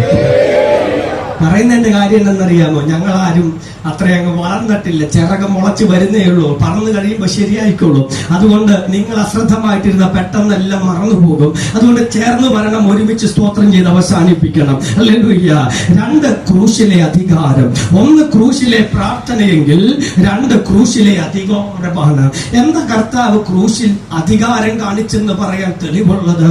കർത്താവിന്റെ മക്കള് കേൾക്കണേ, യേശു നിസ്സഹായനായി മരിച്ചവനല്ല. സ്തോത്രം, സ്തോത്രം. ഒന്നുകൂടെ പറയാ, കാൽവറിയുടെ കൊലക്കളത്തിൽ യേശു നിസ്സഹായനായി മരിച്ചവനല്ല. സ്തോത്രം, സ്തോത്രം. ഒന്നുകൂടെ പറയാം, കാൽവറിയുടെ കൊലക്കളത്തിൽ യേശു നിസ്സഹായനായി മരിച്ചവനല്ല. സ്തോത്രം. എന്താ അതിന് തെളിവുള്ളത്? അതിന് തിരുവചനത്തിലേക്ക് നോക്കണം. ലൂക്കോസിന്റെ സുവിശേഷം 22-ാം അധ്യായം 22-ാമത്തെ വാക്യം ഞാൻ വായിച്ചു കേൾപ്പിക്കാം, നിങ്ങൾക്ക് ശ്രദ്ധിക്കാം.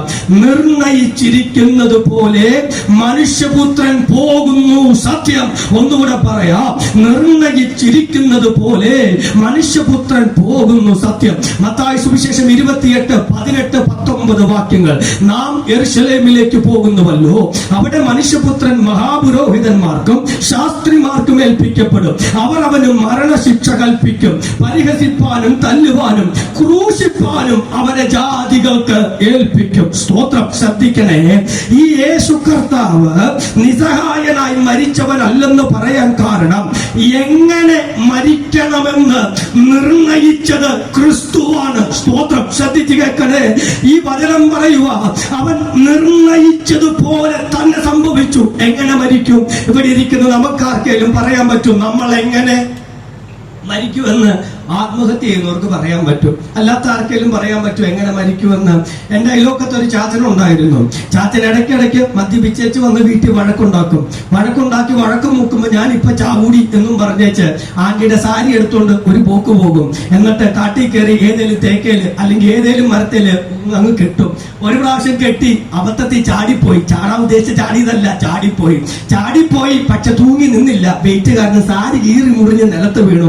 അതുകൊണ്ട് രക്ഷപ്പെട്ടു. രക്ഷപ്പെട്ടു, ഇല്ല അന്ന് രാത്രി കൊണ്ട് അവസാനിച്ചേനെ. അപ്പൊ ഞാൻ പറയും, ഈ എങ്ങനെ മരിക്കുമെന്ന് നോർമൽ മനുഷ്യന് പറയാൻ ഒക്കുകയല്ല. പക്ഷെ വിഷക്കുപ്പി കൈ വെച്ചോണ്ട് വേണേ പറയാൻ ഞാൻ ഇങ്ങനെ മരിക്കുമെന്ന്.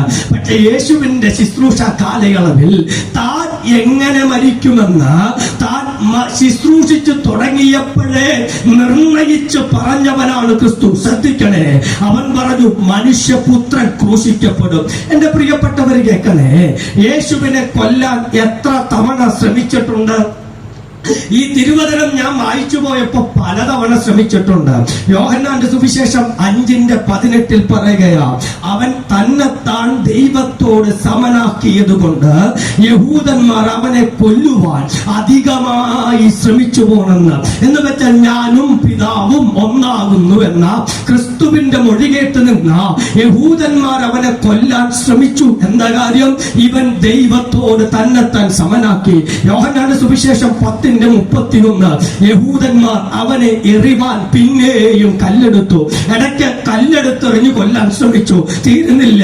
മത്തായി സുവിശേഷത്തിലേക്ക് വരുമ്പോൾ പള്ളിയിൽ ഉപദേശിച്ച ക്രിസ്തുവിനെ ആദ്യം അത്ഭുതത്തോടെ കേട്ടുനിന്നവർ അവന്റെ വാക്കുകളുടെ ചൂടറിഞ്ഞപ്പോൾ അവനെ മലയിൽ നിന്ന് തള്ളി താഴെയിട്ട് കൊല്ലുവാൻ ശ്രമിച്ചു. ഒറ്റ വാക്കിൽ പറഞ്ഞാൽ സുവിശേഷം വായിച്ചു പോകുമ്പോൾ പല തവണ യേശുവെ കൊല്ലാൻ ശ്രമിച്ചിട്ടുണ്ട്, പല തവണ കല്ലെറിയാൻ ശ്രമിച്ചിട്ടുണ്ട്, പല തവണ അവന്റെ സമയത്തിനു മുമ്പ് അവനെ പിടിക്കാൻ ശ്രമിച്ചിട്ടുണ്ട്. പക്ഷെ യഹൂദന്മാർക്ക് സാധിച്ചില്ല. എന്തുകൊണ്ട് സാധിച്ചില്ല? ആ വിഷയത്തിലേക്ക് വരാം. എന്നാൽ അതിനു മുമ്പ് ഒരാളെ കുറിച്ച് പറയണം. ആദ്യത്തെ രക്തസാക്ഷിയാണ് അദ്ദേഹം. അദ്ദേഹത്തിന്റെ പേര് എല്ലാവർക്കും അറിയാം, സ്റ്റെഫാനോസ് എന്നാണ് അദ്ദേഹത്തിന്റെ പേര്. ഒറ്റ പ്രസംഗമേ പ്രസംഗിച്ചുള്ളൂ, കൂടുതലൊന്നും പ്രസംഗിച്ചിട്ടില്ല. എന്തൊരു പ്രസംഗമായിരുന്നു അറിയാമോ? ഞാൻ ഇടയ്ക്ക് ചിന്തിക്കും, അങ്ങനെ എങ്ങാനും പ്രസംഗിച്ച പിന്നെ മേലാ പ്രസംഗിക്കാൻ പോലും വിളിക്കുവല്ലെന്ന്. നമ്മൾ കല്ലെറിഞ്ഞൊന്നും കൊല്ലുവേല, പക്ഷെ മേലാൽ വിളിക്കുവല്ലെന്ന് മാത്രം. എന്താ പ്രസംഗിച്ചത്? ദൈവമക്കളെ ചെന്നേച്ച് അദ്ദേഹത്തിന്റെ പ്രസംഗം ഒന്ന് വായിച്ചു നോക്കണേ. അപ്പോസ്തല പ്രവൃത്തി 7-ാം അധ്യായം. അദ്ദേഹം വിളിച്ചത് 52-ാം വാക്യത്തിൽ വിളിക്കുകയാ, പ്രവാചകന്മാരെ കൊന്നവരെ. സ്തോത്രം. ഇങ്ങനൊക്കെ വിളിക്കുന്നത് ശരിയാണോ ദൈവമക്കളെ എന്ന് വിളിക്കേണ്ട സ്ഥലത്ത് വിളിച്ച വിളിയ പ്രവാചകന്മാരെ കൊന്നവരെ. അടുത്തത് ശാഠ്യക്കാരും ഹൃദയത്തിനും ചെവിക്കും പരിച്ഛേദന ഇല്ലാത്തവരെ. അടുത്തത് വിളിക്കുക പരിശുദ്ധാത്മാവിനോട് മറുത്തു നിൽക്കുന്നവരെ, ന്യായപ്രമാണം പ്രാപിച്ചെങ്കിലും പ്രമാണിക്കാത്തവരെ. ഇത് കേട്ടപ്പോൾ അവര് പല്ല് കടിച്ചു. ഹല്ലേലൂയ മിഷനിലും ഇങ്ങനെ കേട്ടാ പല്ല് കടിക്കും. ഞങ്ങളുടെ പള്ളി വന്ന് പ്രസംഗിച്ചാലും ഞങ്ങൾ കേട്ടാലും പല്ല് കടിക്കും. പക്ഷെ പല്ല് കടിച്ചതിന്റെ അർത്ഥം കൊല്ലാൻ വേണ്ടിയല്ല, ഇഷ്ടപ്പെട്ടില്ല എന്നാണ് അതിന്റെ അർത്ഥം. സ്റ്റെഫാനോസിന്റെ പ്രസംഗം ഒരല്പം പോലും പിടിച്ചില്ല. പല്ല് കടിച്ച് എഴുന്നേറ്റ് പോകാൻ നേരത്ത്, എഴുന്നേറ്റ് നിന്ന നേരത്താണ് സ്റ്റെഫാനോസ് സ്വർഗം തുറക്കുന്നത് കണ്ടത്. ഉടനെ സ്റ്റെഫാനോസ് പറഞ്ഞു, ഇതാ സ്വർഗം തുറന്നിരിക്കുന്നതും ദൈവത്തിന്റെ വലത്തുഭാഗത്ത് പുത്രനായ ക്രിസ്തു നിൽക്കുന്നതും ഞാൻ കാണുന്നു. അത് കേട്ടപ്പോ പല്ല് കടിച്ചവർ ചെവി പൊത്തി അവനെ തള്ളി പുറത്താക്കി കല്ലെടുത്ത് എറിയുവാൻ ആരംഭിച്ചു. എന്താ കാര്യം? ദൈവത്തോട് തന്നെത്താൻ സമനാക്കിയ ക്രിസ്തുവിനെ വെറുത്തവർ ക്രിസ്തു ദൈവത്തിന്റെ വലത്തുഭാഗത്തുണ്ട് എന്ന് പറഞ്ഞപ്പോൾ നിയമ കോടതിക്ക് പോലും സ്റ്റെഫാനോസിനെ വിട്ടുകൊടുത്തില്ല. ശ്രദ്ധിക്കണേ ദൈവമക്കളെ, ഞാൻ ഈ പറയുന്നതിന്റെ ആശയം മനസ്സിലാക്കണം. അർദ്ധരാത്രിയിൽ യേശുവിനെ കൊണ്ടുപോയി പീലാത്തോസിന്റെ മുമ്പിൽ നിർത്തുമ്പോൾ പീലാത്തോസ് പറഞ്ഞു, നിങ്ങൾക്ക് വിധിക്കണമെങ്കിൽ നിങ്ങളുടെ ന്യായപ്രമാണ പ്രകാരം വിധിച്ചുകൂടെയോ? ഉടനെ അവര് ചോദിച്ച മറുചോദ്യമുണ്ട്, മരണശിക്ഷ കൽപ്പിക്കാൻ ഞങ്ങൾക്ക് അധികാരമില്ല. എങ്കിൽ മരണശിക്ഷ കൽപ്പിക്കേണ്ടത് റോമൻ അധികാരികളാണ്. പക്ഷേ സ്റ്റെഫാനോസിന്റെ പ്രസംഗം കേട്ട് നിന്നവർ ആ നിയമം കടന്നു. അവര് കല്ലെടുത്തു, അവർ സ്റ്റെഫാനോസിനെ എറിഞ്ഞു കൊന്നു.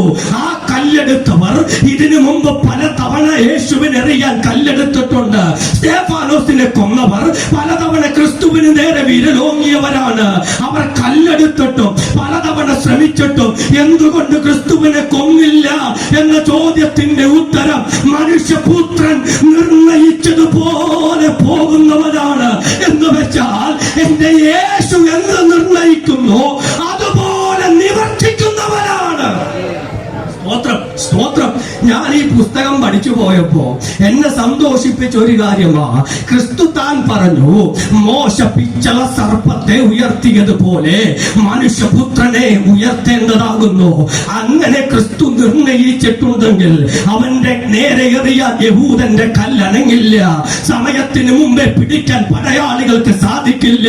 അതുകൊണ്ട് ഇന്ന് രാത്രി കേൾക്കണേ ദൈവമക്കളെ, ക്രൂശിൽ കിടന്നവൻ എങ്ങനെ മരിക്കുമെന്ന് നിർണയിക്കാൻ അധികാരമുള്ളവനാണെങ്കിൽ നമ്മൾ ആരാധിക്കുന്ന യേശു നമ്മുടെ ജീവിതത്തെ നിർണയിക്കാൻ അധികാരമുള്ള ദൈവമെന്ന് വിശ്വസിക്കുന്ന ദൈവമക്കളുണ്ടെങ്കിൽ ആ കരങ്ങളെ ഉയർത്തി സ്തോത്രം ചെയ്താട്ടെ. ഹല്ലേലൂയ, സ്തോത്രം, സ്തോത്രം. എനിക്കിഷ്ടപ്പെട്ട ഒരു പാട്ടുണ്ട്, എൻ തലയിലെ. ഞങ്ങളുടെ പള്ളിയിൽ ഒരാൾക്ക് ആ പാട്ട് ഭയങ്കര ഇഷ്ടമാണ്. എന്നാന്നറിയാമോ? പുള്ളിയുടെ തലയിൽ ഒറ്റ മുടി പോലും ഇല്ല. പുള്ളി പറഞ്ഞ, ദൈവം എണ്ണി കഷ്ടപ്പെടേണ്ട കാര്യം എന്നാ ഒന്നുമില്ലെന്ന്. എൻ തലയിലെ മുടികളെല്ലാം നിർണയം അവൻ എണ്ണി അറിയുന്നു. ഒന്നതിൽ നിലത്തു വീണിടേണമെങ്കിൽ ഉന്നതനറിഞ്ഞേ സാധ്യമായിടൂ. ഹൃദയത്തിന്റെ അകത്ത് ചലിക്കുന്ന പ്രശ്നങ്ങളുണ്ടെങ്കിൽ ഇന്ന് രാത്രി സ്വർഗം നോക്കി പറ, അധികാരമുള്ളവനെ ഞാൻ സേവിക്കുന്നുവെന്ന്, അധികാരമുള്ളവനെ ഞാൻ ആരാധിക്കുന്നുവെന്ന്. സ്വർലോകത്തിനും ഭൂലോകത്തിനും അധോലോകരുടെയും മുഴങ്കാൽ മടങ്ങുന്ന സകലത്തിന്റെയും അധികാരിയായ യേശുവിനെ ഞാൻ ആരാധിക്കുന്നു. എങ്ങനെ മരിക്കണമെന്ന് നിർണയിച്ചവനാണ് ക്രിസ്തു. ഇത് ഞാൻ പറയുമ്പോൾ ക്രിസ്തു നിർണയത്തെ മാറ്റാൻ ആർക്കും സാധ്യമല്ല. ഹല്ലേലൂയ. ഇത് കേൾക്കുമ്പോൾ എന്റെ കൂടെ ആമേൻ പറഞ്ഞോളാം. ഞാൻ ബാക്കിയും കൂടെ പറഞ്ഞു നിർത്താം. മർക്കോസിന്റെ സുവിശേഷം 5-ാം അധ്യായത്തിലേക്ക് എടുക്കണ്ട, എല്ലാവർക്കും അറിയാം. ആരെ കാണാൻ പോയതെന്നറിയാമോ? ഗദരദേശത്തിലെ.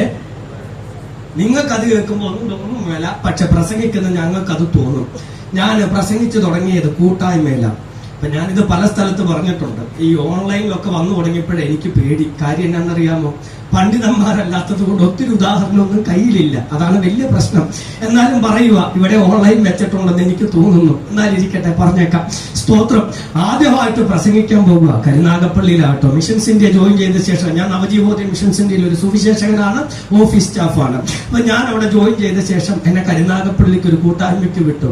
എനിക്ക് ബൈക്ക് ഓടിക്കാൻ വലിയ ഇഷ്ടമാണ്. ഞാൻ 2-2.5 മണിക്കൂർ ബൈക്കൊക്കെ ഓടിച്ച് കരുനാഗപ്പള്ളി ചെന്നു.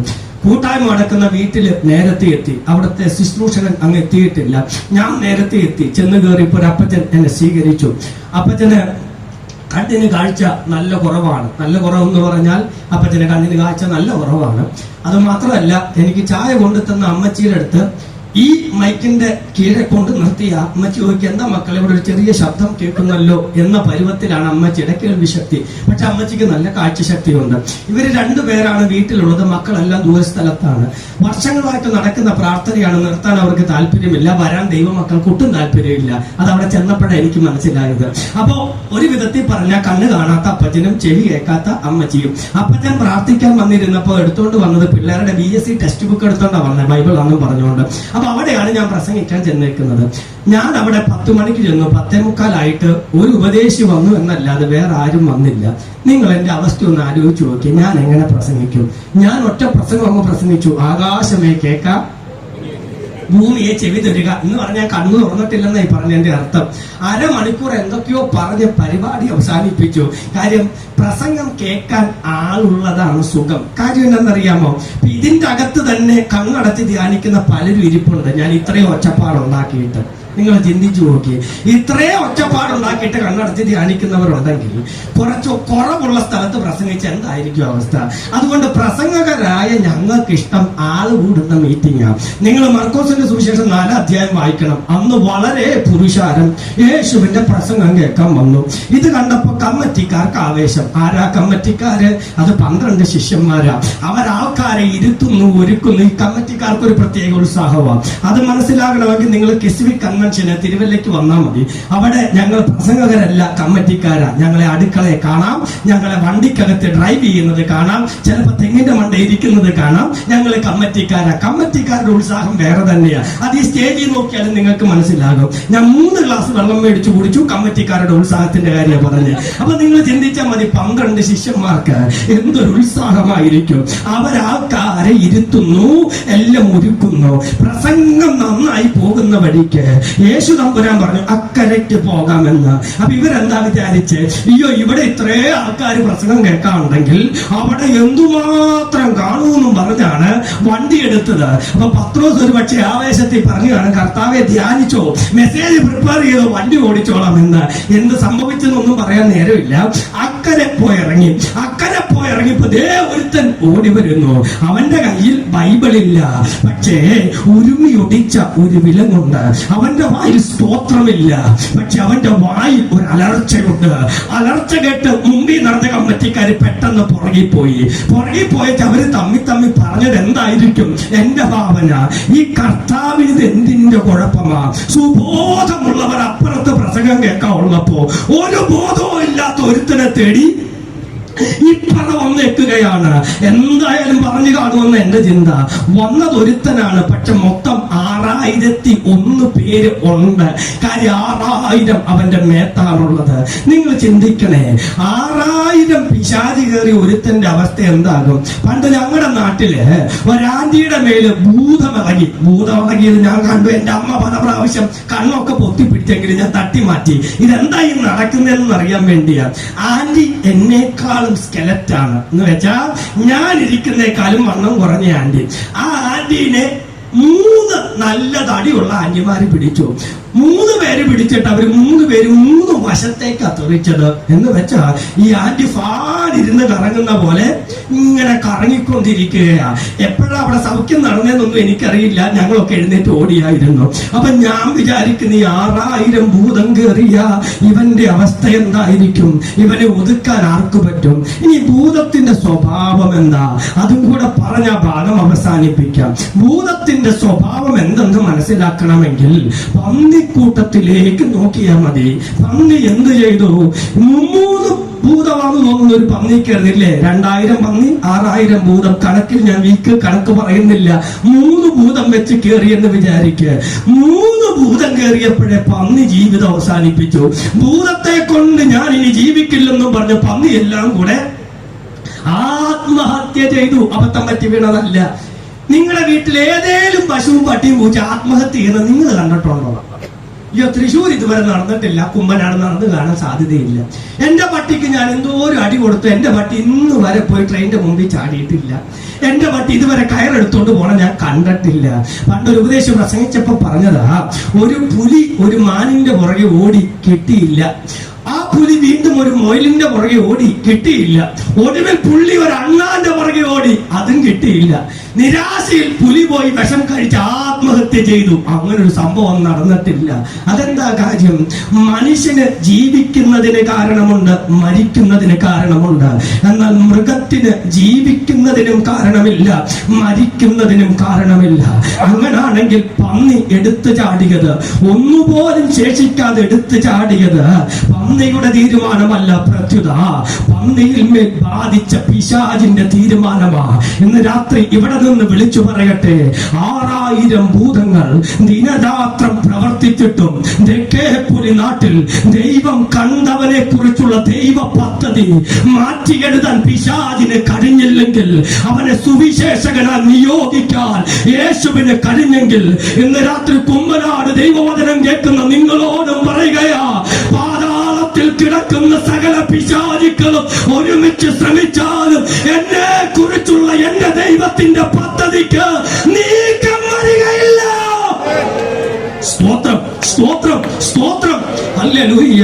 അപ്പൊ ഒറ്റ വാക്കിൽ പറഞ്ഞാൽ എങ്ങനെ മരിക്കണമെന്ന് ക്രിസ്തു നിർണയിച്ചു. രണ്ടാമത്തെ ഭാഗം കൂടെ പറഞ്ഞ് അവിടെ നിർത്താം.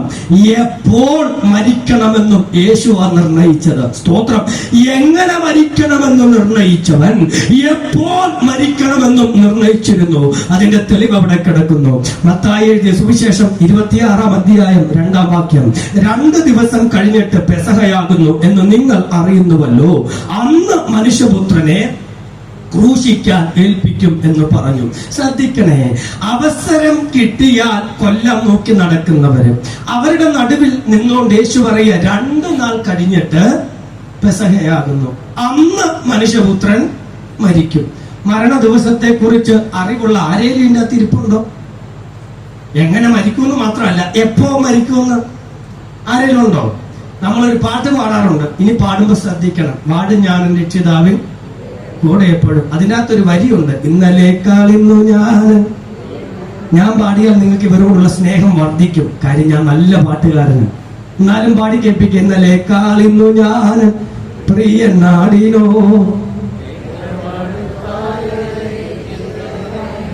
എന്താ പാടിയതിന്റെ അർത്ഥം? ഇനി പാടുമ്പോ ചിന്തിച്ചോണം. ഇന്നലേക്കാൾ എന്റെ മരണ ദിവസം അതോർത്താർക്കെങ്കിലും സ്വോത്രം ചെയ്യണമെന്നുണ്ടോ? ഞാൻ ചില സ്ഥലത്തൊക്കെ ചോദിക്കാറുണ്ട്, ആ മൂക്കി പഞ്ഞി വെച്ച് കിടക്കുന്ന രംഗോ ആ ശവപ്പെട്ടി കയറി കിടക്കുന്ന അവസ്ഥയൊക്കെ ഒന്ന് ഓർത്ത് വേണേ ഒന്ന് സ്വോത്രം ചെയ്തേക്കാം. ഉവ്വ, പള്ളിയിൽ പോയാൽ സെമിത്തേരി പോവില്ലെന്ന് പറഞ്ഞ് നടക്കുന്ന പാർട്ടികളാണ് നമ്മൾ. നമുക്കെന്ന് മരിക്കുന്ന അറിവില്ലാത്തത് കൊണ്ടാണ് ഇന്ന് ചിരിച്ചോണ്ടിരിക്കുന്നത്. സംശയമൊന്നുമില്ല. അതുകൊണ്ടാ പ്രസംഗിക്കാൻ വന്നപ്പോ അച്ഛൻ പറഞ്ഞത്, ക്രിസ്ത്യാനി നന്നാവാൻ ഒറ്റ വഴിയുള്ളൂ. 2 നല്ല വീടും മുമ്പിൽ മെഴ്സിഡസ് ബെൻസും ഒന്നും മേടിച്ചിട്ടാ നന്നാവുകയല്ല. പ്രത്യുത ഡൈനിങ് ടേബിളിലേക്ക് കയറി വരുന്നിടത്ത് ഒരു ശവപ്പെട്ടി കൊണ്ടുവെക്കണം. എന്നിട്ട് ഇറങ്ങി വരുമ്പോ ഇത് നോക്കിക്കൊണ്ട് വേണം. എന്നോട് ചോദിക്കരുത് വീട്ടിലുണ്ടോന്ന്. മേടിച്ചു വെച്ചിട്ടില്ല. അതുകൊണ്ടാണ് ഞാനും നന്നാകാത്തത്. പറഞ്ഞ മനസ്സിലായല്ലോ അല്ലേ? ഇപ്പൊ നമുക്കാർക്കും അറിഞ്ഞുകൂടാ നമ്മൾ എപ്പോഴാ പോകുന്നത് എന്നാണ്. പക്ഷെ ക്രൂശിൽ കിടക്കുന്നതിന് മുമ്പ് ക്രിസ്തു പറഞ്ഞു താൻ എന്ന് മരിക്കുമെന്ന്. സ്തോത്രം. മരണത്തിനൊരു സ്വഭാവമുണ്ട്. മരണം വിളിക്കാതെ വരുന്ന അതിഥിയാണ്. അവൻ നനയ്ക്കാത്ത നാഴികയിലാണ് വരിക, ചിന്തിക്കാത്ത സമയത്താണ് വരിക. അവന് പല രൂപമുണ്ട്, പല ഭാവമുണ്ട്. അവൻ എപ്പോൾ വേണമെങ്കിലും വന്നു കയറാം. അവന് പ്രായ വ്യത്യാസമില്ല, കുടുംബ വ്യത്യാസമില്ല, ദേശ വ്യത്യാസമില്ല. അവൻ വിളിക്കാതെ വന്നു കയറുന്ന അതിഥിയാണ്. മരണത്തിന്റെ കയ്യിൽ നിന്ന് രക്ഷപ്പെട്ടു പോയ 2 മനുഷ്യരേ ഉള്ളൂ. പേരറിയാമോ അവരുടെ? ലോകത്തിൽ തപ്പിയാൽ കിട്ടുവേല, പുസ്തകത്തിൽ തപ്പണം. ഈ പുസ്തകം നോക്കിപ്പോയാൽ 2 പേരുണ്ട്. മരണത്തിന്റെ രജിസ്റ്റർ തുറക്കാൻ പറഞ്ഞാൽ മരണം ചുവന്ന അടയാളത്തിൽ പേരെഴുതി വെച്ചേക്കുന്ന 2 പേരുണ്ട്. ഒന്നാമത്തവന്റെ പേര് ഹാനോക്ക്. അവൻ ദൈവത്തോട് കൂടെ നടന്നതിനാൽ എടുക്കപ്പെട്ടു എന്നാണ് പറയുന്നത്. 2ാമത്തവന്റെ പേര് ഏലിയാവ്. വർണ്ണിക്കാൻ എനിക്ക് നേരമില്ല, എനിക്ക് അവിടെ നിന്ന് പലതും പറയാനുണ്ട്. ഞാൻ ആ ഭാഗം വിടുകയാ. ഇവര് 2 പേരുമേ രക്ഷപ്പെട്ടിട്ടുള്ളൂ. വേറെ ആരും മരണത്തിന്റെ കയ്യിൽ നിന്ന് രക്ഷപ്പെട്ടിട്ടില്ല. അവരെല്ലാം പ്രതീക്ഷിക്കാത്ത സമയത്ത് മരണം ചെന്നവരെ പിടിച്ചിട്ടുണ്ട്.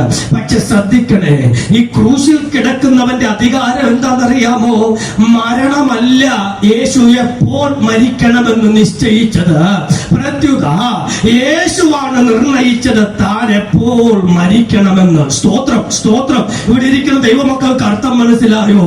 മരണത്തിന്റെ മേൽ അധികാരമുള്ള ഒരു നാമമുണ്ടെങ്കിൽ ആ നാമമാണ് യേശുവിന്റെ നാമം. സ്തോത്രം. അതുകൊണ്ട് ക്രിസ്തു പറഞ്ഞ പാതാളത്തിന്റെയും മരണത്തിന്റെയും താക്കോൽ എന്റെ കൈവശമുണ്ട്.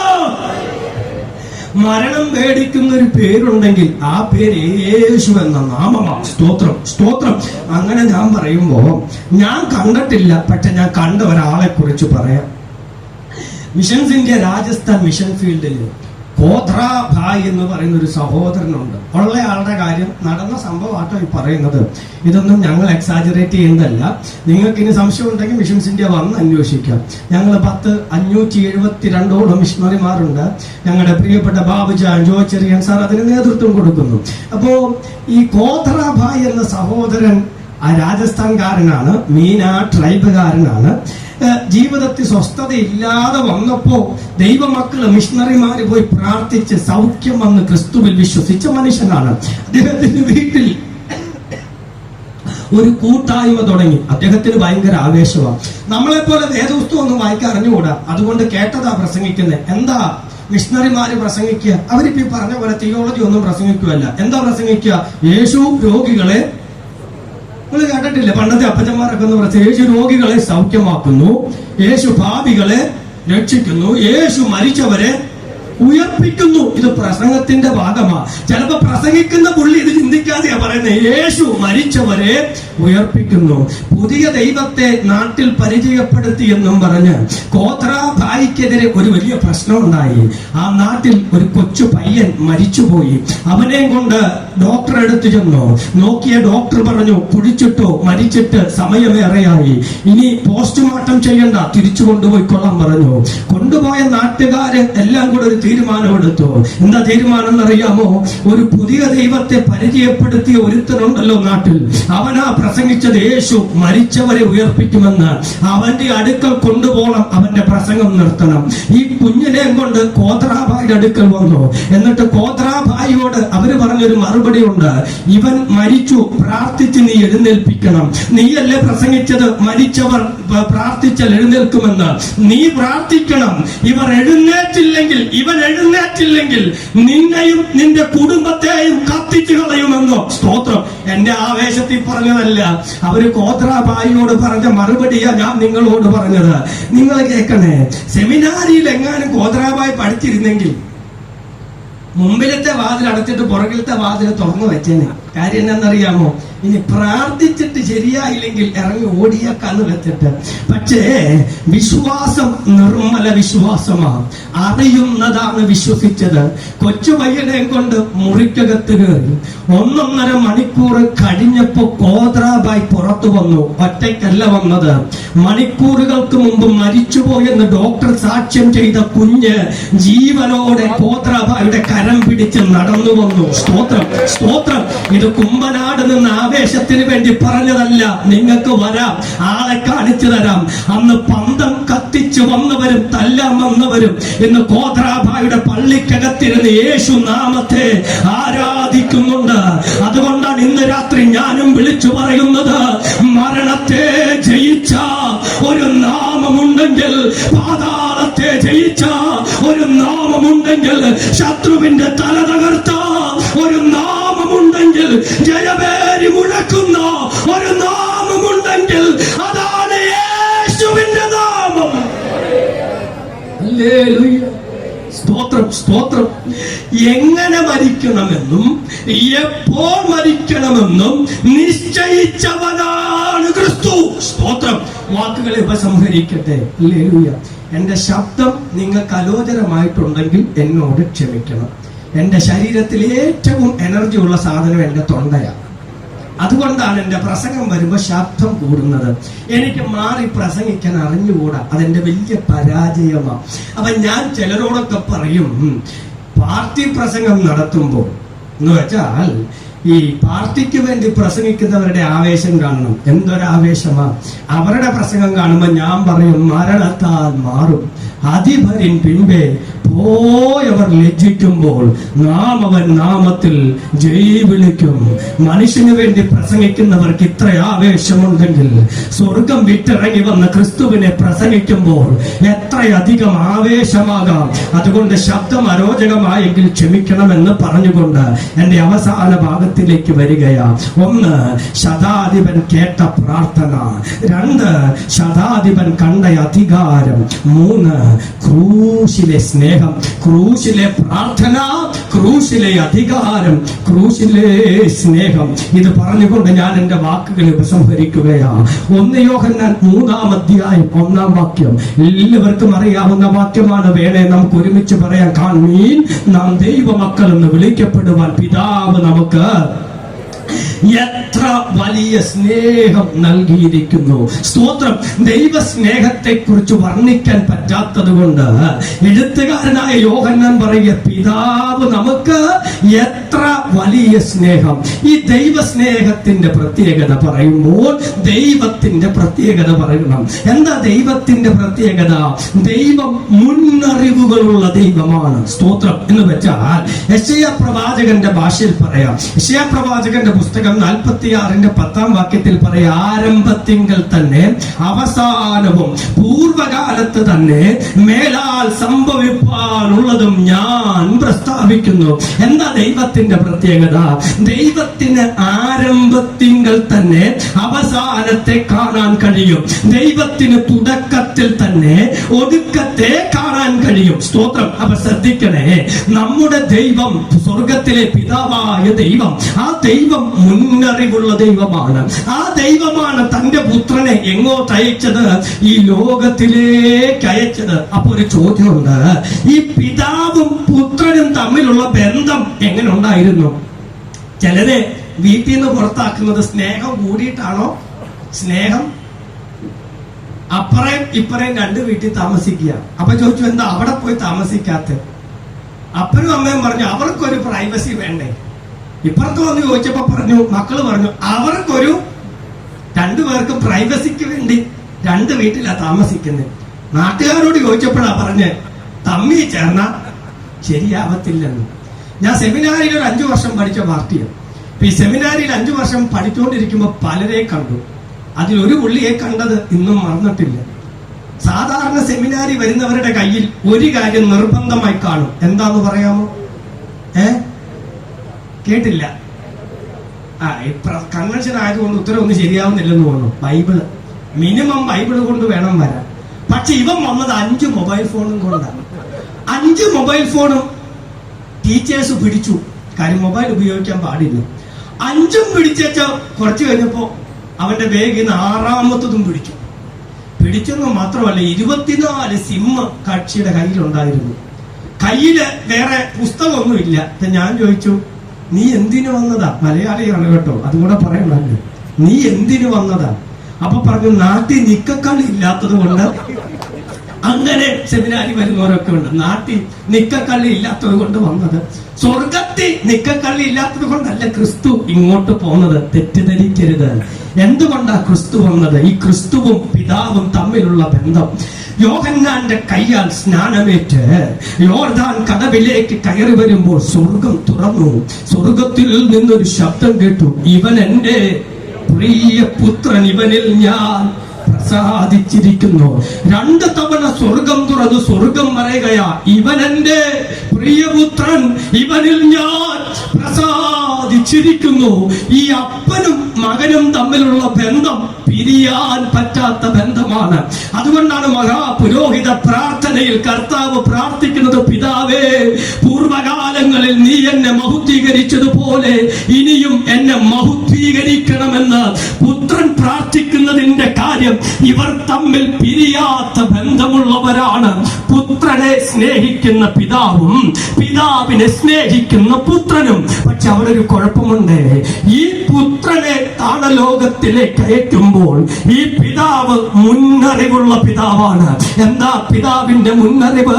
എന്റെ പ്രിയപുത്രനോട് ലോകത്തിലെ മാനവൻ എന്ത് ചെയ്യുമെന്ന് അവൻ അയക്കുന്നതിനു മുമ്പേ അറിഞ്ഞവനാണ് ഈ പിതാവ്. സ്തോത്രം. അവിടെ ചിന്തയ്ക്ക് വേണ്ടി നിൽക്കണം. ഒരു കാര്യം പറഞ്ഞ് പൂർത്തീകരിക്കാം. ന്യായാധിപന്മാരുടെ പുസ്തകം 11-ാമത്തെ അധ്യായം നിങ്ങൾ തുറക്കണ്ട. അവിടെ ഗിലെയാദ്യനായ ഇബ്താഹിന്റെ ചരിത്രം കിടപ്പുണ്ട്. എപ്പോഴേലും വീട്ടിൽ ചെന്ന് വായിച്ചു നോക്കണം. ഈ ഗിലെയാദ്യനായ ഇബ്താഹ് അമോര്യരുമായിട്ട് യുദ്ധം ചെയ്യാൻ ഒരുങ്ങുന്ന നേരത്ത് ഇബ്താഹ് ദൈവത്തോട് ഒരു ഉടമ്പടി ചെയ്തു. എന്നറിയാമോ ഉടമ്പടി? ദൈവമേ, നീ അമോന്യരെ എന്റെ കയ്യിൽ ഏൽപ്പിച്ച് ഞാൻ മടങ്ങി ജയിച്ച് തിരിച്ചു വരുമ്പോൾ എന്നെ ആദ്യം എതിരേൽക്കുന്നത് എന്തോ അതിനെ ഞാൻ നിനക്ക് വേണ്ടി ഹോമയാഗം കഴിക്കും. എനിക്ക് വലിയ പ്രശ്നമുള്ള വേദഭാഗമാണ്. 2 പണ്ഡിത അഭിപ്രായങ്ങളുണ്ട്. അതൊന്നും നമുക്ക് രാത്രി ചിന്തിക്കാൻ നേരമില്ല. പണ്ടൊരു അമ്മച്ചി പ്രസംഗകനോട് പറഞ്ഞു, പണ്ഡിതം പറഞ്ഞത് പറയാതെ കർത്താവ് പറഞ്ഞത് പറ ഉപദേശി എന്ന് പറഞ്ഞതുപോലെ നിങ്ങളെ കൊണ്ട് പറയിപ്പിക്കാൻ നിൽക്കുന്നില്ല. അതുകൊണ്ട് പണ്ഡിത അഭിപ്രായം അവിടെ കിടക്കട്ടെ. പക്ഷെ ഇബ്താഹ് പ്രാർത്ഥിച്ചത് ഇങ്ങനെ, ദൈവമേ, ഞാൻ ജയിച്ചു മടങ്ങി വരുമ്പോൾ ആദ്യം എതിരേൽക്കുന്നതിന് നിനക്ക് വേണ്ടി ഹോമയാഗം കഴിക്കാം. വീടിന്റെ പടിവാതിലിലേക്ക് കയറി ചെല്ലുമ്പോൾ തന്റെ ഏക മകൾ തപ്പോടും കിന്നരത്തോടും കൂടെ തന്നെ എതിരേറ്റു വന്നു.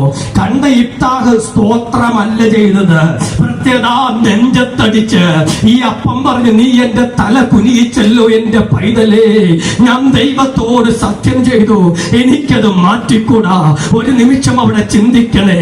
ഇബ്താഹ് എന്ന അപ്പന് താൻ വീട്ടിലേക്ക് കയറി ചെല്ലുമ്പോൾ ആദ്യം എതിരേറ്റു വരുന്നത് തന്റെ ഏക മകളെന്ന മുന്നറിവുണ്ടായിരുന്നെങ്കിൽ ഇബ്താഹ് ഉടമ്പടി ചെയ്യത്തില്ലായിരുന്നു ദൈവത്തോട്. സ്തോത്രം, സ്തോത്രം. ഒന്നുകൂടെ ഞാൻ ദൈവമക്കളെ അറിവിലേക്ക് കൊണ്ടുവരാം. തരാം. ഒക്ടോബർ മാസം 5-ാം തീയതി 2022 തൃശ്ശൂരിൽ വടുക്കുംചേരി എന്ന് പറയുന്ന സ്ഥലത്ത് ഒരു വാഹനാപകടമുണ്ടായി.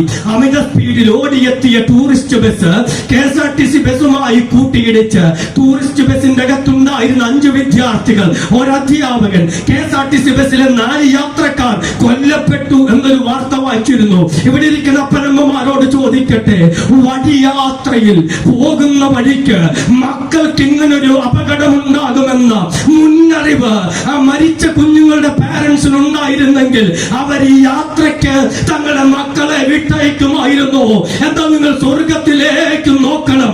നടപ്പാനുള്ളത് മുഴുവൻ മുന്നറിഞ്ഞിട്ടും പുത്രൻ ക്രൂശിക്കപ്പെടുന്നത് പിതാവ് കണ്ടിട്ടും അവന്റെ ശരീരം ഉഴവുചാല് പോലെ കീറുന്നത് പിതാവ് മുന്നറിഞ്ഞിട്ടും നമ്മെ രക്ഷിക്കാൻ തന്റെ ഏകജാതനെ ലോകത്തിലേക്ക് അയച്ചതാണ് കാൽവരി ക്രൂശിലെ സ്നേഹം.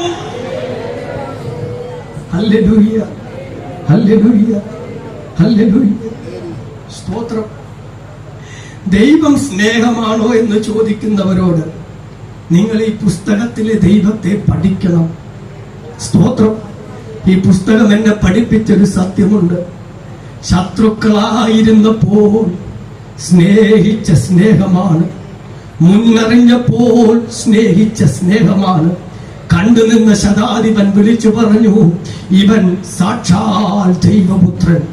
കണ്ണുകളെ അടയ്ക്കുന്നതിന് മുമ്പ്, ഉപസംഹരിക്കുന്നതിന് മുമ്പ് എന്റെ മുമ്പിലുള്ള ദൈവമക്കളോട് ഞാനും പറയുകയാ, ക്രൂശിലെ പ്രാർത്ഥനയും ക്രൂശിലെ അധികാരവും ക്രൂശിലെ സ്നേഹവും നമ്മോട് വിളിച്ചു പറയുന്നത്, നാം ആരാധിക്കുന്നവൻ യോഗ്യനായ ക്രിസ്തുവാണ്. നാം ഉയർത്തുന്നത് യോഗ്യനായ ദൈവത്തെയാണ്. അവൻ കരുണയുള്ള ദൈവമാണ്, അവൻ സ്നേഹമുള്ള ദൈവമാണ്, അവൻ സകലത്തെയും ഭരിക്കുന്ന നിത്യരാജാവാണ്. ഹല്ലേലൂയ. അവൻ രാജാതിരാജാവും കർത്താതി കർത്താവും താൻ മാത്രം അമർത്യതയുള്ളവനുമായി അടുത്തുകൂടാത്ത വെളിച്ചത്തിൽ വസിക്കുന്ന മഹാദൈവമാണ്. ഹല്ലേലൂയ. കണ്ണുകളെ ദൈവസന്നിധിയിൽ അടയ്ക്കാം. Hallelujah, hallelujah. അതുകൊണ്ട് ഇന്ന് രാത്രി പന്തൽ വിടുമ്പോൾ ആശങ്കയോടെ പോകരുത്. ഈ ശബ്ദത്തിന്റെ അകത്ത് ശ്രദ്ധിച്ചവരോട് പറയട്ടെ, എത്ര കഠിന പാപിയോടും ക്ഷമിക്കുന്നതാണ് ക്രൂശിലെ പ്രാർത്ഥന. Hallelujah, hallelujah. ഞാൻ ആരെന്നറിഞ്ഞ് എന്നെ മുന്നമേ സ്നേഹിച്ചതാണ് ക്രൂശിലെ സ്നേഹം. തനിക്ക് വേണ്ടി ജീവിക്കുന്നവരുടെ ജീവിതത്തിൽ എന്ത് നടക്കണമെന്ന് നിശ്ചയിക്കാൻ അധികാരമുള്ളവനാണ് ക്രൂശിൽ കിടക്കുന്നവൻ. ഇന്ന് രാത്രി ദൈവത്തിന്റെ മക്കളെ, നമ്മൾ ആരും അനാഥരല്ല. അധികാരമുള്ളവൻ നമുക്കുണ്ട്. വിശ്വസിക്കുന്നവൻ അധരം തുറന്ന് കർത്താവിന് സ്തോത്രം ചെയ്താട്ടെ. അധികാരമുള്ളവൻ നമുക്കുണ്ട്. കാറ്റിന്റെ മേലും കടലിന്റെ മേലും മരണത്തിന്റെ മേലും ജീവന്റെ മേലും സ്തോത്രം അധികാരമുള്ള യേശു നമുക്കുണ്ട്. Hallelujah, hallelujah. അവൻ അത്ഭുതമന്ത്രി, അവൻ വീരനാകുന്ന ദൈവം, അവൻ നിത്യപിതാവ്, അവൻ സമാധാനത്തിന്റെ പ്രഭു. സ്തോത്രം, സ്തോത്രം. അധികാരമുള്ള ക്രിസ്തു നമുക്കുണ്ട്. Hallelujah, hallelujah. അതുകൊണ്ട് ഹൃദയത്തെ ദൈവസന്നിധിയിൽ പകരാം. അകന്നു പോയവരോട് പറയാം, നിങ്ങളോട് ക്ഷമിക്കുന്നൊരു യേശുവുണ്ട്. ഹല്ലേലൂയ. ജീവിതത്തിൽ എവിടെയെങ്കിലുമൊക്കെ പാളം തെറ്റി, വചനത്തിന് വിരോധമായി വിശുദ്ധ ജീവിതത്തിൽ നിന്ന് വീണുപോയി അകലം വിട്ട് പിൻഗമിക്കുന്ന ആരെങ്കിലും ഉണ്ടെങ്കിൽ ഇന്ന് രാത്രി കേട്ടോണേ, നിങ്ങളെ സ്നേഹിക്കുന്ന, നിങ്ങളോട് ക്ഷമിക്കുന്ന മഹാസ്നേഹമുണ്ട്. ആകാശം ഭൂമിക്ക് മീതെ ഉയർന്നിരിക്കുന്നത് പോലെ യഹോവയുടെ ദയ അവന്റെ ഭക്തന്മാർക്ക് വലുതായിരിക്കുന്നു. ദൈവത്തിന്റെ പൈതലേ, നിന്നോട് ക്ഷമിക്കാൻ കഴിയുന്നവനാണ് ക്രിസ്തു. ഹല്ലേലൂയ. ഒരവസരം കൂടെ ഇന്ന് രാത്രി വെച്ച് നീട്ടിത്തന്നത് അവൻ ക്ഷമയുള്ളവനായതുകൊണ്ട്. പാപത്തിൽ വസിക്കുന്ന മനുഷ്യ, ഇന്ന് നീ മരിക്കാതിരുന്നത് അവൻ ക്ഷമയുള്ളവനാകുന്നത് കൊണ്ട്. ഓ ദുഷ്ഫലം കായ്ച്ച ക്രിസ്ത്യാനി, ഇന്ന് നീ നശിക്കാതിരുന്നത് ഇരുന്നത് അവൻ ക്ഷമയുള്ള ദൈവമായതുകൊണ്ട്. ഹല്ലേലൂയ. അവൻ ക്ഷമയുള്ള ദൈവമാണ്. അവൻ ക്ഷമയുള്ള ദൈവമാണ്. അവൻ അധികാരമുള്ളവനാണ്. ഇന്നെന്ത് സംഭവിക്കണമെന്ന് നിർണയിക്കാൻ അധികാരമുള്ളവനാണ്. നാളെ എന്ത് ഭവിക്കണമെന്ന് നിർണയിക്കാൻ അധികാരമുള്ളവനാണ്. വിശ്വസിക്കുന്ന ദൈവമക്കൾ ഒരുമിച്ച് ഇന്ന് രാത്രി പ്രാർത്ഥിച്ചു പറയണം, എന്റെ ജീവിതത്തിൽ, എന്റെ ഭാവിയിൽ, എന്റെ തലമുറയുടെ ജീവിതത്തിൽ, എന്റെ മുന്നോട്ടുള്ള യാത്രയിൽ എന്ത് ഭവിക്കണമെന്ന് നിശ്ചയിക്കാൻ അധികാരമുള്ളവനാണ് എന്റെ യേശു.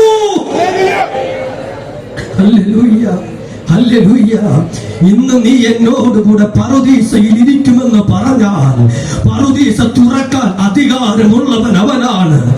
ജീവപുസ്തകത്തിൽ പേരെഴുതാൻ അധികാരമുള്ളവൻ അവനാണ്. സ്വർഗത്തിൽ ഇരുത്താൻ അധികാരമുള്ളവൻ അവനാണ്. മരണത്തിന്റെയും പാതാളത്തിന്റെയും താക്കോൽ അധികാരിയായ യേശുവിന്റെ കരത്തിലാണ്. Hallelujah, hallelujah. അതുകൊണ്ട് ഇന്ന് രാത്രി ബലപ്പെടാം. ക്രൂശിലെ സ്നേഹം ക്ഷമിക്കുന്നതാണ്. ക്രൂശിൽ അവൻ അധികാരമുണ്ട്. ക്രൂശിലെ മുന്നറിഞ്ഞ സ്നേഹമാണ്. Hallelujah, hallelujah. കായ്ക്കേണ്ടത് കായ്ക്കാതിരുന്നിട്ടും, ചെയ്യേണ്ടത് ചെയ്യാതിരുന്നിട്ടും, ചെയ്യരുതാത്തത് ചെയ്തിട്ടും, രക്ഷിക്കപ്പെട്ടിട്ട് കാലം കുറയായി, കൂട്ടായ്മയ്ക്ക് വരാൻ തുടങ്ങിയിട്ട് കാലമേറെയായി, ദൈവവചനത്തിന്റെ മുൻപിൽ ഇരിക്കാൻ തുടങ്ങിയിട്ട് കാലമേറെയായി, എന്നിട്ടും ഫലമില്ലാതെ ജീവിച്ചിട്ടും കൈവിട്ട് കളയാ മുന്നറിഞ്ഞ് സ്നേഹിച്ച സ്നേഹമാണ് യേശുവിന്റെ സ്നേഹം. ഹല്ലേലൂയ. ഈ ദേശം കർത്താവിന്റെ സ്നേഹത്തിന്റെ അടിയിലാണ്. ഇവിടെ ഇരിക്കുന്ന നാം ക്രിസ്തു സ്നേഹത്തിന്റെ അടിയിലാണ്. അവന് സ്നേഹിക്കാൻ കഴിയാത്ത ഒരു ഭാവിയുമില്ല. അപ്പന് മക്കളോട് കരുണ തോന്നുന്നത് പോലെ ദൈവത്തിന് തന്റെ ഭക്തന്മാരോട് കരുണ തോന്നുന്നു. ദൈവസ്നേഹത്തെ അളക്കാൻ കഴിയില്ല ദൈവമക്കളെ. അതുകൊണ്ട് ഇന്ന് രാത്രി ക്രൂശിക്കപ്പെട്ടവനെ മുറുകെ പിടിച്ചുകൊള്ളുക. Hallelujah, hallelujah.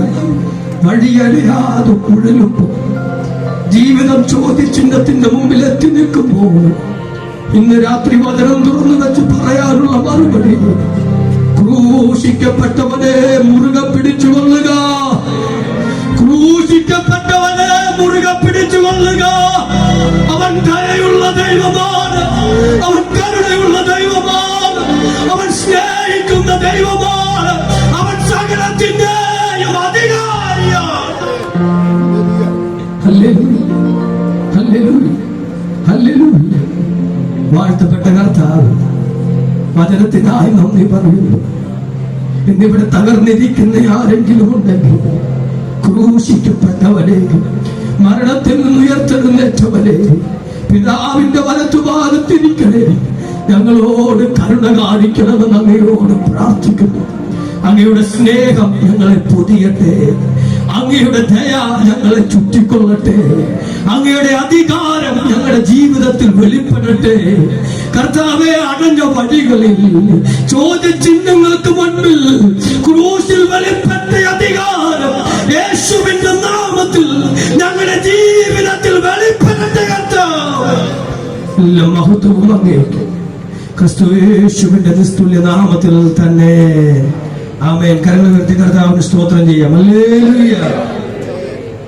നമ്മുടെ കർത്താവ് യേശു മിശിഹായുടെ കൃപയും പിതാവായ ദൈവത്തിന്റെ സ്നേഹം പരിശുദ്ധാത്മാവിന്റെ കൂട്ടായ്മയും നാം എല്ലാവരോടും കൂടെ ഇപ്പോഴും എന്നേക്കും ഉണ്ടായിരിക്കുമാറാകട്ടെ. നമ്മുടെ കർത്താവായ യേശു ക്രിസ്തുവിന്റെ സ്തോത്രം ചെയ്യാം.